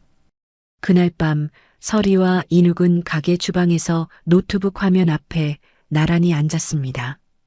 블랙박스 영상을 재생하자 가게 앞 골목이 어둠에 잠긴 모습이 선명하게 잡혔습니다. 고화질이었습니다. 시간 표시가 새벽 2시를 가리키고 있을 때 화면 한쪽에서 후드를 깊이 눌러 쓴 남자가 나타났습니다. 남자는 주위를 두리번거리더니 가게 뒤편 환기창을 열고 검은 비닐봉지를 안으로 밀어 넣었습니다. 그 봉지의 크기와 모양이 조사관이 창고에서 꺼낸 썩은 배추 봉지와 정확히 일치했습니다. 서리의 손이 떨렸습니다. 화면을 멈추고 되감고 다시 재생했습니다. 남자의 얼굴은 후드에 가려져 있었지만 체형과 걸음걸이가 뚜렷하게 잡혀 있었습니다. 서리가 화면에서 눈을 떼지 않은 채 나지막하게 말했습니다. 이제 때가 왔어요. 그 목소리는 차분했지만 그 안에는 오랫동안 눌러왔던 단단한 결의가 실려 있었습니다. 하지만 서리는 이 영상만으로는 부족하다고 판단했습니다. 후드를 쓴 남자가 누구의 지시를 받고 움직였는지 그 연결고리를 잡아야 완벽한 증거가 되기 때문이었죠. 서리와 인욱은 영상 속 남자의 동선을 추적하기 시작했습니다. 블랙박스에 찍힌 남자가 골목을 빠져나가는 방향을 따라가 보니 근처 편의점 앞에서 누군가와 만나는 장면이 편의점 외부 방범 카메라에 잡혀 있었습니다. 인욱이 편의점 점주에게 부탁해 그 시간대의 영상을 확인한 결과 후드를 쓴 남자가 한 여자에게서 두툼한 봉투를 받아드는 장면이 포착되었습니다. 봉투를 건네는 여자의 얼굴이 카메라에 선명하게 잡혔는데 그 얼굴은 내연녀 유라였습니다. 서리의 심장이 세차게 뛰었습니다. 드디어 점과 점이 하나의 선으로 이어진 겁니다. 썩은 재료를 넣은 남자, 그 남자에게 돈을 건넨 내연녀 유라, 그리고 그 뒤에서 모든 것을 지휘한 시어머니가 껴사 서리는 모든 영상을 복사해 2벌씩 저장했습니다. 다음 날 아침 서리는 인욱과 함께 경찰서를 찾아갔습니다. 블랙박스 영상과 편의점 방범 카메라 영상을 제출하며 시댁의 업무방해 행위를 정식으로 고발했습니다. 이어서 구청 위생과를 방문해 영업정지 처분이 조작된 증거에 기반한 것임을 소명하고 처분 취소 소송을 접수했습니다. 서리가 경찰서를 나서며 인욱에게 말했습니다. 이제 뒤에서 막기만 하는 건 끝이에요. 인욱이 고개를 끄덕이며 서리의 어깨를 가볍게 두드렸습니다. 하지만 시댁은 서리가 반격에 나선 것을 알아챘고 더 빠르게 움직였습니다. 시어머니 박 여사가 이번에는 언론을 이용했습니다. 서리의 화상 흉터를 클로즈업한 사진을 여러 언론사에 보내며 부적합한 위생 상태의 식품업체 운영자라는 제보를 넣은 겁니다. 한 인터넷 매체가 이 제보를 받아 기사를 올렸습니다. 얼굴 피부 질환 의혹, 위생 논란의 김치업체 대표라는 자극적인 제목이 포털 사이트 첫 화면에 걸렸고 순식간에 댓글이 수백 개씩 달리기 시작했습니다. 서리는 그 기사를 보았습니다. 화면 속 자신의 흉터 사진이 수만 명의 눈에 노출되고 있었습니다. 가슴이 조여왔습니다. 예전의 서리였다면 핸드폰을 꺼버리고 이불 속으로 숨었을 겁니다. 하지만 서리는 핸드폰을 내려놓지 않았습니다. 대신 카메라 앱을 열었습니다. 서리는 마스크를 벗었습니다. 왼쪽 볼에서 귀 아래까지 이어진 화상 흉터가 고스란히 드러났습니다.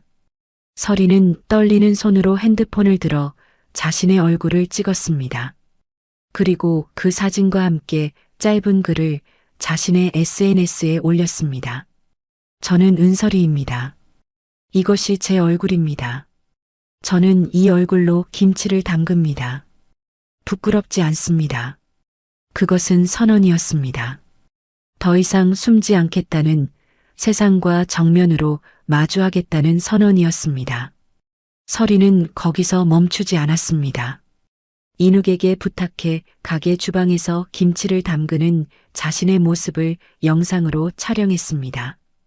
흉터를 가리지 않은 채로 배추를 다듬고 양념을 버무리고 항아리에 담는 과정을 담담하게 보여주었습니다. 영상 속의 서리는 아무런 말도 하지 않았습니다.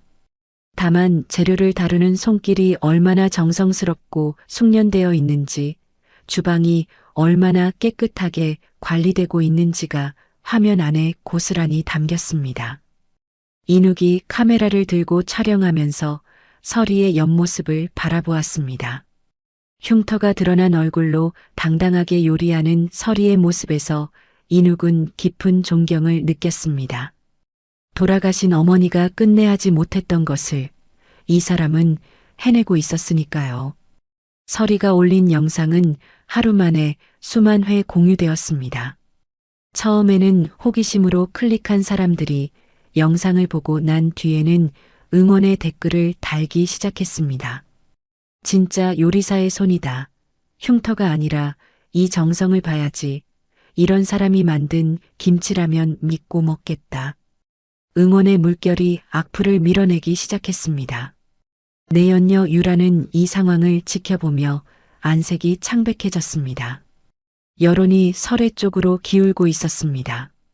내연녀 유라는 급하게 댓글 조작 업체에 연락을 돌렸습니다. 돈을 풀어 악성 댓글을 대량으로 생성하고 서리의 영상에 부정적인 반응을 달도록 지시한 겁니다. 하지만 서리는 이미 한 발 앞서 있었습니다. 서리는 인터넷 게시판에 올라오는 악성 댓글들의 패턴을 분석하고 있었습니다. 같은 시간대에 같은 문체로 올라오는 댓글들, 새로 만든 아이디에서 일제히 쏟아지는 비난글들. 서리는 그 정황을 하나하나 캡처하고 날짜와 시간을 기록하며 증거 폴더에 차곡차곡 정리했습니다.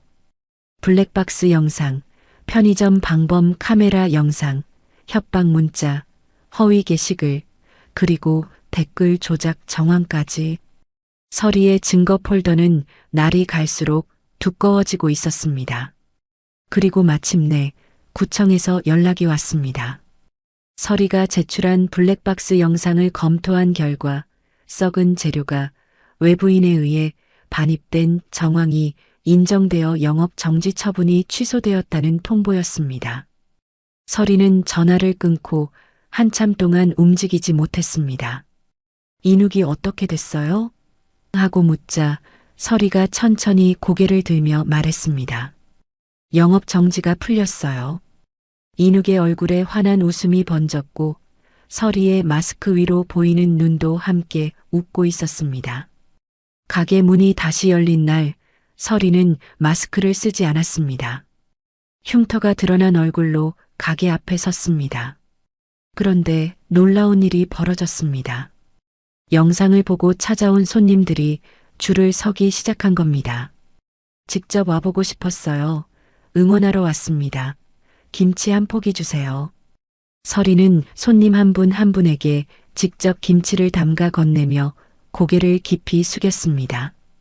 믿어주셔서 감사합니다.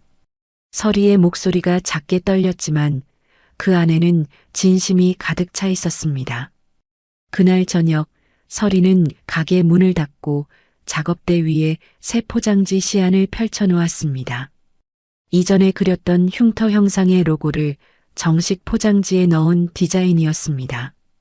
울퉁불퉁한 흉터의 선이 꽃잎처럼 피어나는 그 로고 아래에는 훈장 김치라는 글씨가 단정하게 찍혀 있었습니다. 서리는 그 포장지를 한참 동안 바라보며 입가에 조용한 미소를 지었습니다. 같은 시각 시댁 거실에서는 전혀 다른 분위기가 흐르고 있었습니다. 남편 승준이 소파에 앉아 핸드폰으로 서리의 영상이 퍼져나가는 것을 확인하고 있었습니다. 댓글 조작도 먹히지 않았고 여론은 완전히 설의 쪽으로 돌아서 있었습니다. 남편 승준의 이마에 식은땀이 맺혔습니다. 어머니, 이제 그만하는 게 좋겠어요. 이러다가 우리가 더 큰 화를 당합니다. 시어머니 박 여사가 남편 승준을 돌아보았습니다. 시어머니 박 여사의 눈에 처음으로 당혹감이 스쳤습니다. 하지만 그 입은 여전히 굳게 다물어져 있었습니다. 서리를 짓밟으면 짓밟을수록 이 여자는 더 단단해져서 올라오고 있었습니다. 서리의 영상은 이미 수십만 회를 넘기며 전국적으로 퍼져나가고 있었습니다. 그런데 그 영상을 유심히 들여다보고 있는 사람이 한 명 더 있었습니다. 탐사보도 전문 기자 한정민이었습니다.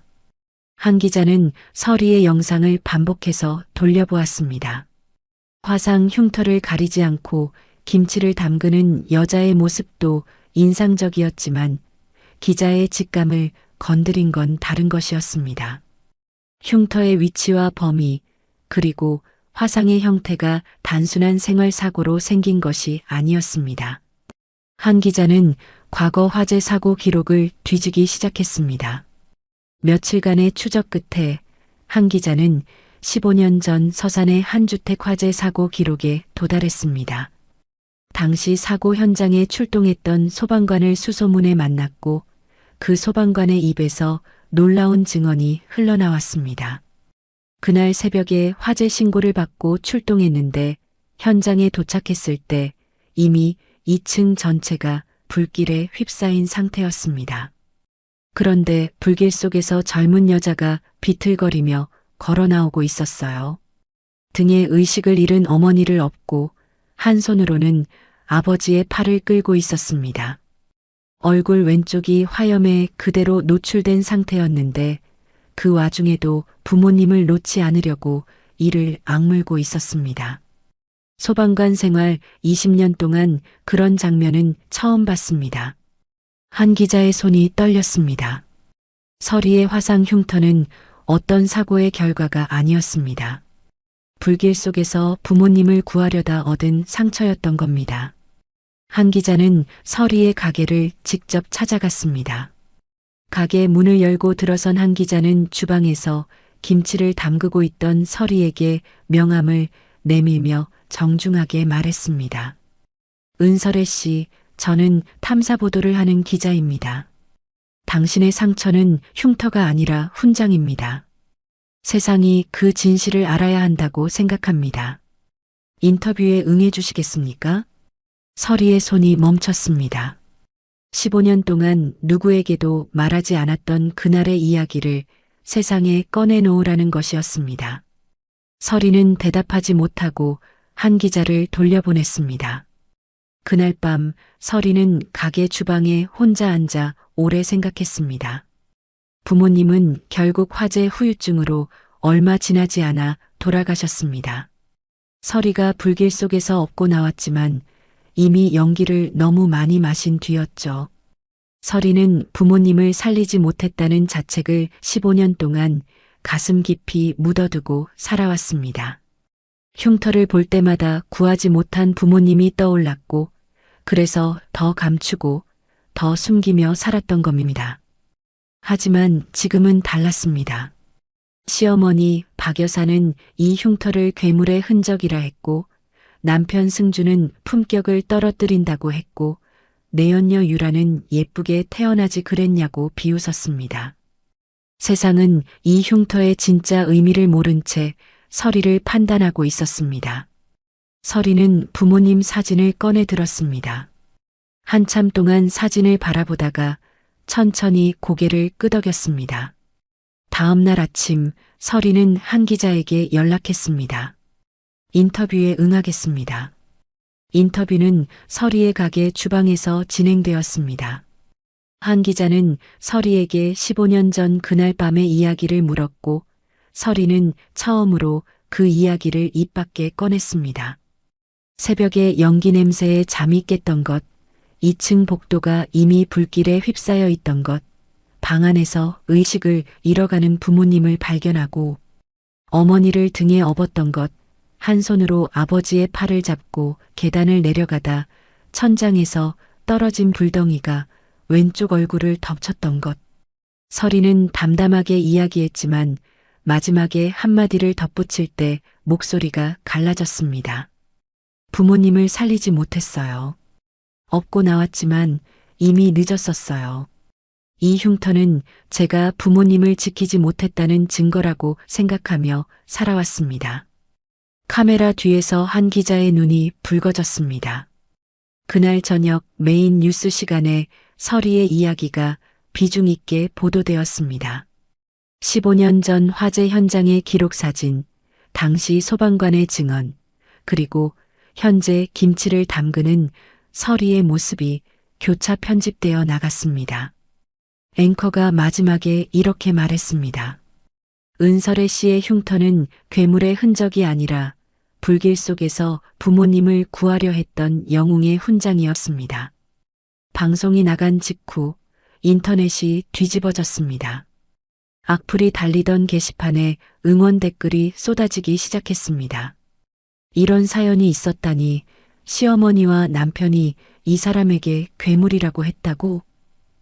훈장 김치 어디서 살 수 있나요? 설이의 흉터를 보는 세상의 시선이 하룻밤 만에 바뀐 겁니다. 그리고 그 변화는 곧바로 숫자로 나타났습니다. 훈장 김치 홈페이지에 주문이 폭주했습니다. 하루 만에 한 달치 물량이 예약되었고 전국 각지에서 배송 요청이 밀려들었습니다. 설이와 인욱이 아무리 새벽부터 밤까지 일해도 주문을 감당할 수 없을 지경이었습니다. 인욱은 이 기세를 놓치지 않았습니다. 가게 뒷방에서 서류를 펼쳐놓고 설이에게 말했습니다. 설애 씨, 세계 최대 식품 박람회에 출품합시다. 이 김치는 한국만의 것으로 끝날 맛이 아니에요. 설이가 놀란 눈으로 인욱을 바라보자 인욱은 이미 준비해둔 출품 신청 서류를 설이 앞에 내밀었습니다. 설이는 서류를 내려다보다가 작게 웃었습니다. 시장 골목 끝 작은 가게에서 시작한 김치가 세계 무대를 바라보고 있었습니다. 한편 시댁의 상황은 정반대로 치닫고 있었습니다. 설이의 뉴스가 나간 뒤 시댁 공장의 브랜드 오간에 김치에 대한 비난이 빗발치기 시작했습니다. 불길에서 부모를 구한 며느리를 괴물이라 부르고 쫓아낸 시어머니, 비법을 빼앗고 내연녀를 안친 남편. 네티즌들은 시댁의 행태를 파헤치기 시작했고 비열한 가족 경영이라는 꼬리표가 브랜드에 붙었습니다. 오간의 김치의 매출은 곤두박질 쳤고 남아있던 홈쇼핑 계약마저 취소 통보를 받았습니다. 내연녀 유라는 공포에 질렸습니다. 매출이 급감하는 와중에도 맛은 여전히 잡히지 않았고 방부제로 덮어두었던 품질 문제가 언제 터질지 모르는 시한폭탄이 되어 있었습니다. 내연녀 유라는 공장장의 멱살을 잡다시피 하며 소리를 질렀습니다. 무조건 맛을 똑같이 내. 어떻게든 해. 안 그러면 다 끝이야. 공장장은 고개를 저었습니다. 설이 없이는 그 맛을 재현하는 것이 불가능하다는 걸 현장에서 일하는 사람들은 모두 알고 있었습니다. 하지만 내연녀 유라는 듣지 않았습니다. 밤낮으로 공장을 돌리며 무리하게 생산량을 늘렸고 원료 검수 절차마저 생략하기 시작했습니다. 그 와중에 설이에게 뜻밖의 연락이 왔습니다. 시댁 공장에서 일하던 직원 한 명이 몰래 설이에게 전화를 건 겁니다. 설애 씨, 지금 공장에서 유통기한 지난 원료를 그대로 쓰고 있어요. 방부제도 기준치 이상으로 넣고 있고요. 이러다 큰일 납니다. 서리는 전화를 끊고 한참 동안 가만히 앉아 있었습니다. 그리고 조용히 핸드폰의 녹음 버튼을 누른 뒤 그 직원에게 다시 전화를 걸어 구체적인 내용을 하나하나 확인했습니다. 날짜, 원료 종류, 방부제 투입량, 공장장의 지시 내용까지 서리는 모든 것을 기록하고 저장했습니다. 증거 폴더가 또 한 겹 두꺼워졌습니다. 같은 시기 서리는 가게 주방에서 새로운 도전에 매달리고 있었습니다. 인욱과 함께 수백 번의 실험을 거듭한 끝에 기존 유산균보다 발효력이 월등히 강한 새로운 유산균 배양에 성공한 겁니다. 이 유산균으로 담근 김치는 서리의 이전 레시피를 넘어서는 깊이와 감칠맛을 가지고 있었습니다. 시댁이 빼앗아간 비법 노트의 수준을 훌쩍 뛰어넘는 누구도 흉내낼 수 없는 맛의 정점이었습니다. 인욱이 새 김치를 맛보고 눈을 감았습니다. 한참 뒤에야 눈을 뜨며 말했습니다. 이건 비법이 아니라 예술입니다. 그리고 며칠 뒤 홈쇼핑 업체에서 직접 서리를 찾아왔습니다. 예전에 시댁의 천연 유산균 김치로 광속 매진을 기록했던 바로 그 홈쇼핑이었습니다. 담당자가 서리에게 방송 출연을 제안하며 말했습니다. 은설의 씨 이름을 건 브랜드로 나가고 싶습니다. 조건은 설혜 씨가 정하세요. 서리는 계약서를 받아들고 천천히 읽었습니다. 예전에는 이름 석자도 올리지 못한 채 시댁 브랜드 뒤에 숨어 있었습니다. 하지만 이번에는 달랐습니다. 계약서 맨 위에 은설이의 훈장김치라는 이름이 선명하게 찍혀 있었습니다. 서리는 펜을 들어 서명했습니다.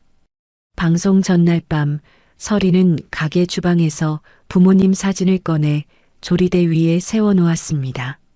사진 속 부모님의 얼굴을 손끝으로 매만지며 나지막하게 중얼거렸습니다. 엄마 아빠 보고 계시죠? 내일 딸이 제 이름으로 세상에 나갑니다. 서리의 눈가가 젖었지만 입가에는 미소가 걸려 있었습니다. 바로 그 시각 서리의 핸드폰에 문자 하나가 도착했습니다. 남편 승준이었습니다. 서리야, 한 번만 만나자. 할 말이 있어. 제발. 예전의 명령조가 아닌 비굴할 만큼 낮아진 어투였습니다. 서리는 그 문자를 한 번 읽고 조용히 남편 승준의 번호를 차단했습니다. 그리고 핸드폰을 내려놓은 뒤 새로 맞춘 정장을 옷걸이에서 꺼내 가지런히 다림질했습니다. 다음 날 아침 서리는 가게 문을 나서며 흉터가 드러난 얼굴로 아침 햇살을 맞았습니다. 방송 스튜디오를 향해 걸어가는 서리의 발걸음은 단 한 번도 흔들리지 않았습니다. 시댁이 스스로 무너지기 시작한 건 서리가 손을 쓰기도 전이었습니다. 내연녀 유라가 원료 검수를 생략하고 방부제를 기준치 이상으로 쏟아부은 김치가 전국 마트에 풀린 지 일주일째 되던 날 뉴스 속보가 떴습니다. 오간의 김치 제품을 먹은 소비자 수백 명이 집단 식중독 증상을 호소하며 병원에 실려간 겁니다. 복통, 구토, 설사 증세를 보이는 환자가 전국 각지에서 동시다발적으로 발생했습니다. 식약처가 긴급 조사에 나섰습니다. 오간의 김치 제품에서 허용 기준치를 수배 초과하는 화학 방부제 성분이 검출되었고 천연 유산균 김치라는 표시가 완전한 허위 광고였다는 사실이 밝혀졌습니다. 뉴스 화면에 오간의 김치, 불법 화학물질 검출이라는 자막이 뜨는 순간 오간의 김치라는 브랜드는 사실상 끝이 났습니다. 인터넷에는 분노한 소비자들의 글이 쏟아졌습니다. 천연 유산균이라더니 방부제 범벅이었다. 우리 가족한테 이걸 먹인 거냐? 이 회사 고소해야 한다. 오간의 김치의 모든 유통 채널에서 제품이 일괄 철수되었고 대형마트에서는 매대 자체가 사라졌습니다. 그리고 이 아수라장 속에서 내연녀 유라가 한 일은 사태를 수습하는 것이 아니었습니다. 내연녀 유라는 사고 소식이 터지자마자 시댁집으로 달려갔습니다. 하지만 피해자들을 걱정하거나 수습 방안을 논의하기 위해서가 아니었습니다. 내연녀 유라는 남편 승준의 서재로 들어가 개인 금고를 열었습니다. 비밀번호를 이미 알고 있었던 겁니다. 금고 안에 있던 현금 다발과 귀금속을 가방에 쓸어 담은 내연녀 유라는 그 길로 인천공항으로 향했습니다. 하지만 내연녀 유라는 출국장까지 가지 못했습니다. 수사기관이 오간의 김치 관련자들의 출국을 이미 금지시켜 놓은 상태였거든요. 공항 경찰이 내연녀 유라를 출국 심사대 앞에서 붙잡았습니다. 현금이 가득 든 가방을 손에 쥔 채 체포되는 내연녀 유라의 모습이 공항 CCTV에 그대로 찍혔고 그 영상은 곧바로 뉴스를 타며 전국에 퍼졌습니다. 서리는 그 뉴스를 가게 주방에서 보았습니다. 인욱이 옆에 서 있었지만 두 사람 모두 아무 말이 없었습니다. 화면 속에서 벌어지는 일이 현실이라는 게 믿기지 않았기 때문이었죠. 하지만 서리에게는 아직 해야 할 일이 남아 있었습니다. 서리는 방송 인터뷰를 요청받았습니다. 서리의 사연을 처음 보도했던 한 기자가 후속 보도를 준비하며 서리에게 시댁에서의 경험을 공개할 의향이 있는지 물어온 겁니다. 서리는 망설이지 않았습니다. 카메라 앞에 앉은 서리는 그동안 모아온 증거들을 하나씩 꺼내놓았습니다. 시어머니 박 여사가 자신에게 했던 폭언이 담긴 녹취록이 방송을 통해 공개되었습니다. 흉터 괴물은 일만 해라. 내가 사람 앞에 나설 얼굴이냐? 녹취록 속 시어머니 박 여사의 목소리가 스피커를 통해 흘러나오는 순간 스튜디오 안이 싸늘하게 가라앉았습니다. 서리는 이어서 남편 승준이 자신을 대문 밖으로 끌어낸 날의 정황, 비법 노트를 강제로 빼앗긴 과정, 빈손으로 쫓겨나며 비상금과 카드까지 압수당한 사실을 차분하게 증언했습니다. 그리고 마지막으로 내연녀 유라가 자신의 가게에 썩은 재료를 심은 블랙박스 영상, 댓글 조작 정황, 협박 문자까지 모든 증거를 공개했습니다. 방송이 나간 뒤 전국이 들끓었습니다. 불길에서 부모를 구한 며느리에게 괴물이라고 했다고? 이건 학대 수준 아니냐. 불매운동하자. 오간의 김치를 향한 분노가 시댁 가문 전체를 향한 공분으로 번졌습니다. 시댁 가문과 관련된 모든 사업체의 불매운동이 확산되었고 거래처들이 줄줄이 계약을 해지했습니다. 식약처 조사관들이 시댁 공장을 압수수색했습니다. 공장 창고 깊숙한 곳에서 유통기한이 수개월 지난 원료가 대량으로 발견되었고 방부제 투입량을 조작한 문서, 품질 검사를 생략하라는 내연녀 유라의 지시가 담긴 메시지 기록까지 전부 압수되었습니다. 공장에 영구 폐쇄 명령이 내려졌습니다. 그리고 그날 오후 남편 승준과 시어머니 박 여사가 사기 및 횡령 혐의로 긴급 체포되었습니다. 경찰차에 실려가는 시어머니 박 여사의 얼굴이 뉴스 카메라에 잡혔습니다. 불과 몇 달 전까지 명품 가방 카탈로그를 넘기며 흐뭇하게 웃던 그 얼굴이 이제는 창백하게 일그러진 채 고개를 떨구고 있었습니다. 시댁 가문의 모든 재산이 피해 배상금 지불을 위해 법원 경매에 넘어갔습니다. 공장 부지, 주택, 차량, 시어머니 박 여사가 그토록 아끼던 명품들까지 한때 수십억대 매출을 자랑하던 가문이 한순간에 무너져 내린 겁니다. 경매 소식을 들은 서리는 오래 생각했습니다. 그리고 결심했습니다. 서리는 그동안 훈장 김치로 벌어들인 수익과 인욱의 투자금을 합쳐 경매에 참가했습니다. 경매에 나온 물건은 다름 아닌 시댁 공장 부지였습니다. 서리가 10년 넘게 새벽 4시에 일어나 불을 켜던 바로 그 공장이었죠. 낙찰이 확정되었습니다. 서리는 낙찰 서류를 받아들고 공장으로 향했습니다. 공장 입구에 도착한 서리의 발걸음이 대문 앞에서 멈췄습니다. 이 대문이었습니다. 시어머니 박 여사가 서리의 짐가방을 발로 걷어차 밖으로 밀어내던 바로 이 철문. 남편 승준이 서리의 팔을 끌고 나와 이혼 서류를 내던지던 바로 이 대문. 내 연녀 유라가 너 같은 건 어디 가서도 아무것도 못해라고 비웃으며 쾅 닫아버렸던 바로 이 문이었습니다. 서리는 그 문 앞에 서서 깊은 한숨을 내쉬었습니다. 분노가 아니었습니다. 이 문 앞에서 오열하며 주저앉았던 그날의 자신이 떠올라 가슴이 먹먹해진 겁니다. 서리는 대문을 열고 안으로 들어갔습니다. 먼지가 쌓인 공장 내부를 천천히 걸었습니다. 서리의 발길이 연구실 앞에서 멈췄습니다. 시어머니 박 여사가 업자를 불러 금고를 강제로 뜯었던 그 방이었습니다. 서리가 10년 넘게 새벽마다 앉아 데이터를 기록하고 발효 실험을 하고 비법 노트를 한 글자 한 글자 채워나가던 그 공간이었죠. 서리는 연구실 안에 쌓인 먼지를 손으로 걷어냈습니다. 그리고 낡은 책상 위에 손을 얹으며 조용히 말했습니다. 여기를 다시 만들 거예요. 완전히 새롭게. 서리는 곧바로 연구실 개조 작업에 착수했습니다.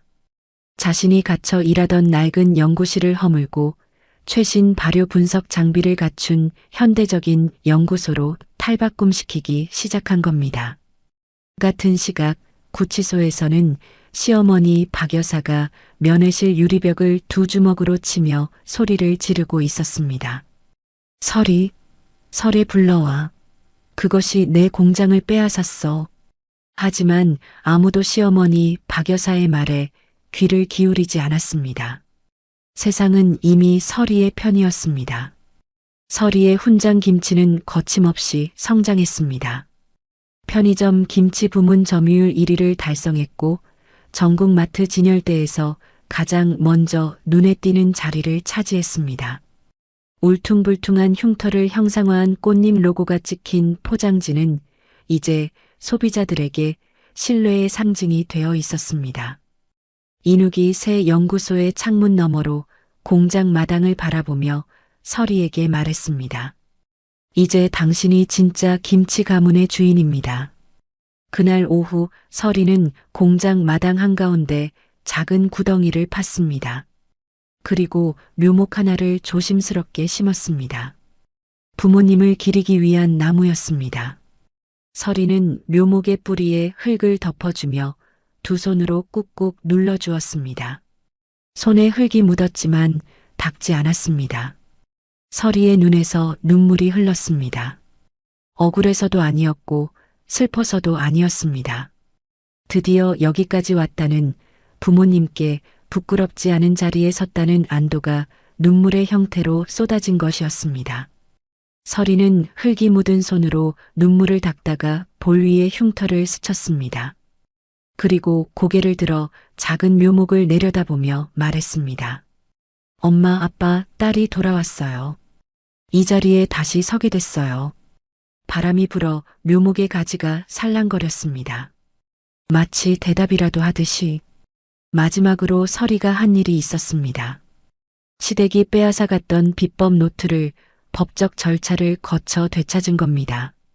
마지막 페이지가 뜯긴 채 내연녀 유라의 손에서 압수된 그 노트가 드디어 서리의 손으로 돌아왔습니다.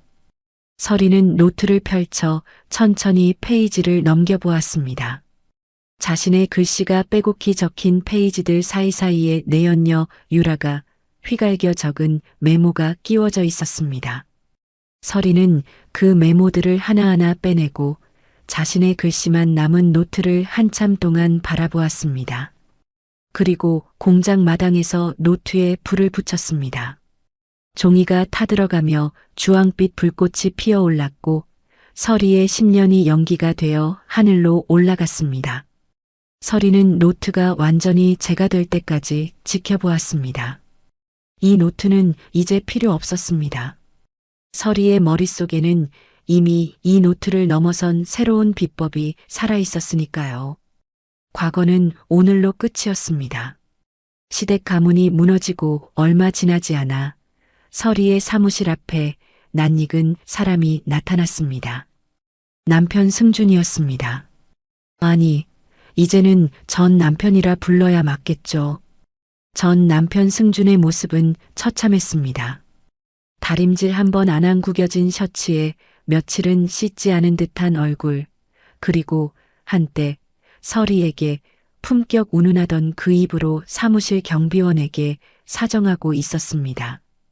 서리 좀 만나게 해주세요. 제발요. 경비원이 연락을 올렸고 서리는 잠시 생각한 뒤 내려갔습니다. 사무실 로비에 들어선 서리를 본 전 남편 승주는 그 자리에서 무릎을 꿇었습니다. 로비에 있던 직원 몇 명이 동시에 고개를 돌렸습니다. 서리야, 우리가 부부였잖아. 10년을 같이 살았잖아. 한 번만 기회를 줘. 예전에는 이 사람 앞에서 고개를 들지 못했습니다. 품격이 떨어진다는 말에 입술을 깨물었고, 괴물이라는 말에 흉터를 가렸고, 100박스를 만들어 놓으라는 명령에 새벽까지 홀로 일했습니다. 그런데 지금 이 사람이 로비 바닥에 무릎을 꿇고 있었습니다. 서리는 전 남편 승준을 잠시 내려다보다가 차분하게 말했습니다. 내가 쫓겨나던 날 당신은 내 지갑에서 비상금이랑 카드까지 전부 빼앗아 갔죠. 그때 나한테 남은 건 가방 안주머니에 접어둔 10,000원짜리 몇 장이 전부였어요. 그 돈으로 찜질방에서 잠을 자고 굶다가 쓰러졌어요. 그런데 지금 와서 부부였다고요? 다시는 오지 마세요. 전 남편 승준의 얼굴이 하얗게 질렸습니다. 서리는 더 이상 한마디도 하지 않고 돌아섰습니다. 로비를 걸어나가는 서리의 등 뒤로 전 남편 승준이 서리야 하고 부르는 소리가 들렸지만 서리의 발걸음은 단 한 번도 멈추지 않았습니다. 며칠 뒤 서리는 구치소를 찾았습니다. 시어머니 박 여사가 면회를 요청했기 때문이었습니다. 면회실 유리병 너머로 시어머니 박 여사의 모습이 보였습니다. 명품 옷 대신 수의를 입은 시어머니 박 여사는 몇 달 사이에 10년은 늙어 보였습니다. 시어머니 박 여사는 서리를 보자마자 눈물을 흘렸습니다. 서리야, 어머니가 잘못했다. 내가 얼마나 고생했는지 이제야 알겠구나. 제발 한 번만 용서해다오. 서리는 유리병 너머로 시어머니 박 여사의 눈을 바라보았습니다. 그 눈물이 진심인지 아닌지 서리는 알 수 있었습니다. 시어머니 박 여사의 눈에는 미안함이 아니라 자신의 처지가 처량해서 흘리는 눈물이 고여 있었습니다. 서리를 쫓아내던 날 팔짱을 끼고 당장 사라져라고 말하던 그 눈과 같은 눈이었습니다. 달라진 건 상황뿐 사람은 달라지지 않았습니다.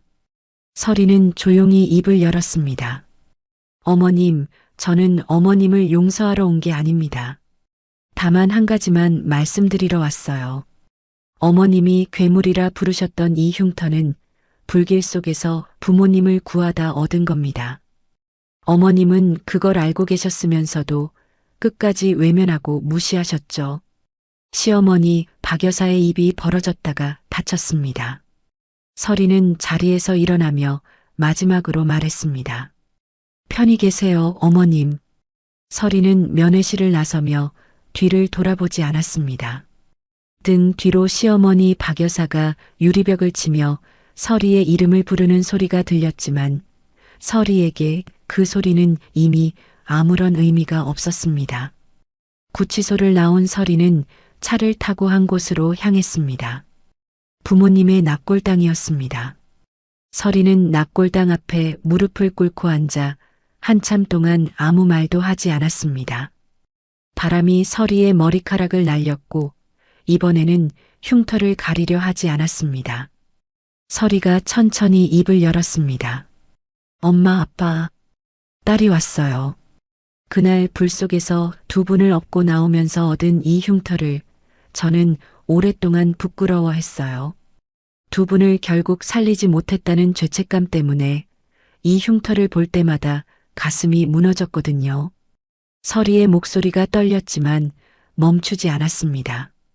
그런데 이제야 알겠어요. 이 흉터는 제가 두 분을 사랑했다는 증거였어요. 부끄러운 게 아니라 제 인생에서 가장 영광스러운 훈장이었어요. 그걸 깨닫기까지 너무 오래 걸려서 죄송해요. 서리는 두 손을 모아 깊이 절했습니다. 납골당 유리 너머로 부모님의 사진이 보였고 사진 속 부모님은 언제나처럼 온화하게 웃고 있었습니다. 서리의 성공을 축하하는 파티가 열린 날, 서리는 가게 주방에서 뒷정리를 하고 있었습니다. 축하객들이 다 돌아간 조용한 주방에 인욱이 작은 보자기에 쌓인 무언가를 들고 나타났습니다. 설혜 씨, 드리고 싶은 게 있어요. 인욱이 내민 보자기를 풀자 안에서 낡은 책 한 권이 나왔습니다. 서리는 그 책을 보는 순간 숨이 멎는 것 같았습니다. 돌아가신 부모님이 남겨준 요리책이었습니다. 가장자리가 닳고 닳아 너덜너덜했던 그 요리책이 새 가죽 표지로 정성스럽게 수선되어 있었습니다. 찢어졌던 페이지들이 한 장 한 장 보강되어 있었고 어머니의 손글씨가 적힌 부분은 한 글자도 건드리지 않은 채 테두리만 깔끔하게 보호 처리가 되어 있었습니다. 설혜 씨가 아끼는 걸 알아서 몰래 전문가한테 맡겼어요. 글씨는 하나도 안 건드렸으니까 걱정 마세요. 서리는 책을 가슴에 꼭 안았습니다. 입술이 떨리고 눈가가 뜨거워지고 목 안쪽이 꽉 조여왔습니다. 겨우 한마디를 꺼냈습니다. 고마워요. 정말로. 인욱은 서리가 울음을 삼키는 동안 조용히 기다렸습니다. 그리고 서리가 고개를 들었을 때 인욱이 서리의 손을 조심스럽게 잡았습니다. 설혜 씨, 저는 당신의 상처까지 사랑하게 됐습니다. 제 곁에서 계속 요리해 주시겠어요? 서리의 눈에서 눈물이 흘렀습니다. 이번에는 닦지 않았습니다. 서리는 인욱의 손을 꽉 쥐며 고개를 끄덕였습니다. 두 사람은 아무 말 없이 한참 동안 서로의 손을 잡고 서 있었습니다. 그로부터 몇 달 뒤 서리의 훈장 김치가 세계 최대 식품 박람회에서 대상을 수상했습니다. 시장 골목 끝 작은 가게에서 시작한 김치가 전 세계 식품 전문가들이 주목하는 무대의 정상에 선 겁니다. 시상식 무대 위에 오른 서리는 마스크를 쓰지 않았습니다. 왼쪽 볼에서 귀 아래까지 이어진 화상 흉터가 조명 아래 고스란히 드러나 있었습니다. 수천 명의 관객 앞에서 서리는 떨림 없는 목소리로 말했습니다. 진정한 아름다움은 상처 속에 있고 진실은 반드시 이깁니다. 객석에서 박수가 터져 나왔습니다. 처음에는 성긴 박수였지만 순식간에 우레와 같은 박수로 바뀌었고 기립하는 사람들이 하나둘 늘어나며 객석 전체가 일어섰습니다. 무대 아래에서 인욱이 꽃다발을 들고 서리를 바라보고 있었습니다. 인욱의 얼굴에는 세상에서 가장 행복한 미소가 걸려 있었습니다. 서리는 무대 위에서 인욱과 눈이 마주치자 마스크 없는 얼굴로 환하게 웃었습니다. 수천 명 앞에서 흉터를 드러낸 채로 처음으로 아무것도 가리지 않고 웃은 거였습니다. 그 후로 서리와 인욱이 함께 운영하는 레스토랑은 전국에서 손꼽히는 맛집으로 자리 잡았습니다. 훈장 김치를 기본 반찬으로 내는 이 레스토랑에는 매일같이 예약이 밀려들었고 해외 미식가들까지 찾아올 만큼 명성이 높아졌습니다. 레스토랑 입구에는 서리의 흉터를 형상화한 꽃잎 로고가 걸려 있었고 그 아래에는 작은 글씨로 이렇게 적혀 있었습니다. 모든 상처에는 꽃이 핍니다. 어느 맑은 아침 서리가 출근길에 레스토랑 앞에 섰습니다. 더 이상 흉터를 머리카락으로 가리지 않았습니다. 상쾌한 아침 바람이 서리의 얼굴 위를 지나갔고 흉터 위로 햇살이 부드럽게 내려앉았습니다. 인욱이 레스토랑 문을 열고 나와 서리 옆에 섰습니다. 두 사람은 나란히 서서 골목 너머로 떠오르는 해를 바라보았습니다. 인욱이 서리의 손을 잡았고 서리가 그 손을 꽉 쥐었습니다. 서리가 나지막하게 말했습니다. 제 흉터는 이제 제 인생의 가장 아름다운 훈장이에요. 아침 햇살이 두 사람의 어깨 위로 따뜻하게 내려앉았습니다. 새로운 하루가 시작되고 있었습니다. 오늘의 이야기는 어떠셨나요? 명나라의 대학자 왕양명은 모함을 받아 벼슬을 빼앗기고 독충이 들끓는 오지로 유배되었습니다. 죽음의 문턱까지 갔던 그가 깨달은 한마디가 있습니다. 산속의 도적을 깨뜨리기는 쉬우나 마음속의 도적을 깨뜨리기는 어렵다. 오늘 이야기의 설의 역시 그러했습니다. 시댁이라는 도적보다 자신의 흉터를 부끄러워하는 마음속의 도적을 이기는 것이 더 어려웠을 겁니다. 하지만 설이는 끝내 그 도적을 이겨냈고 부끄러움을 훈장으로 바꿨습니다. 살다 보면 우리 모두 마음속에 도적 하나쯤 품고 살아갑니다. 남의 시선이 두려워 감추는 것, 차마 드러내지 못하는 상처. 하지만 그 도적을 이기는 순간 상처는 가장 아름다운 훈장이 됩니다. 혹시 지금 이 이야기를 들으시며 가슴 한쪽이 먹먹해지셨다면 꽁꽁 감춰왔던 마음속 상처를 꺼내어 한 번쯤 어루만져 주는 건 어떨까요? 오늘도 끝까지 이야기를 함께 해주셔서 감사합니다. 서리 씨의 이야기에 공감되셨다면 댓글로 마음을 적어주세요. 구독과 좋아요 부탁드리며 오늘도 건강하고 행복한 하루 보내시길 바랍니다. 다음 이야기에서 다시 뵐게요.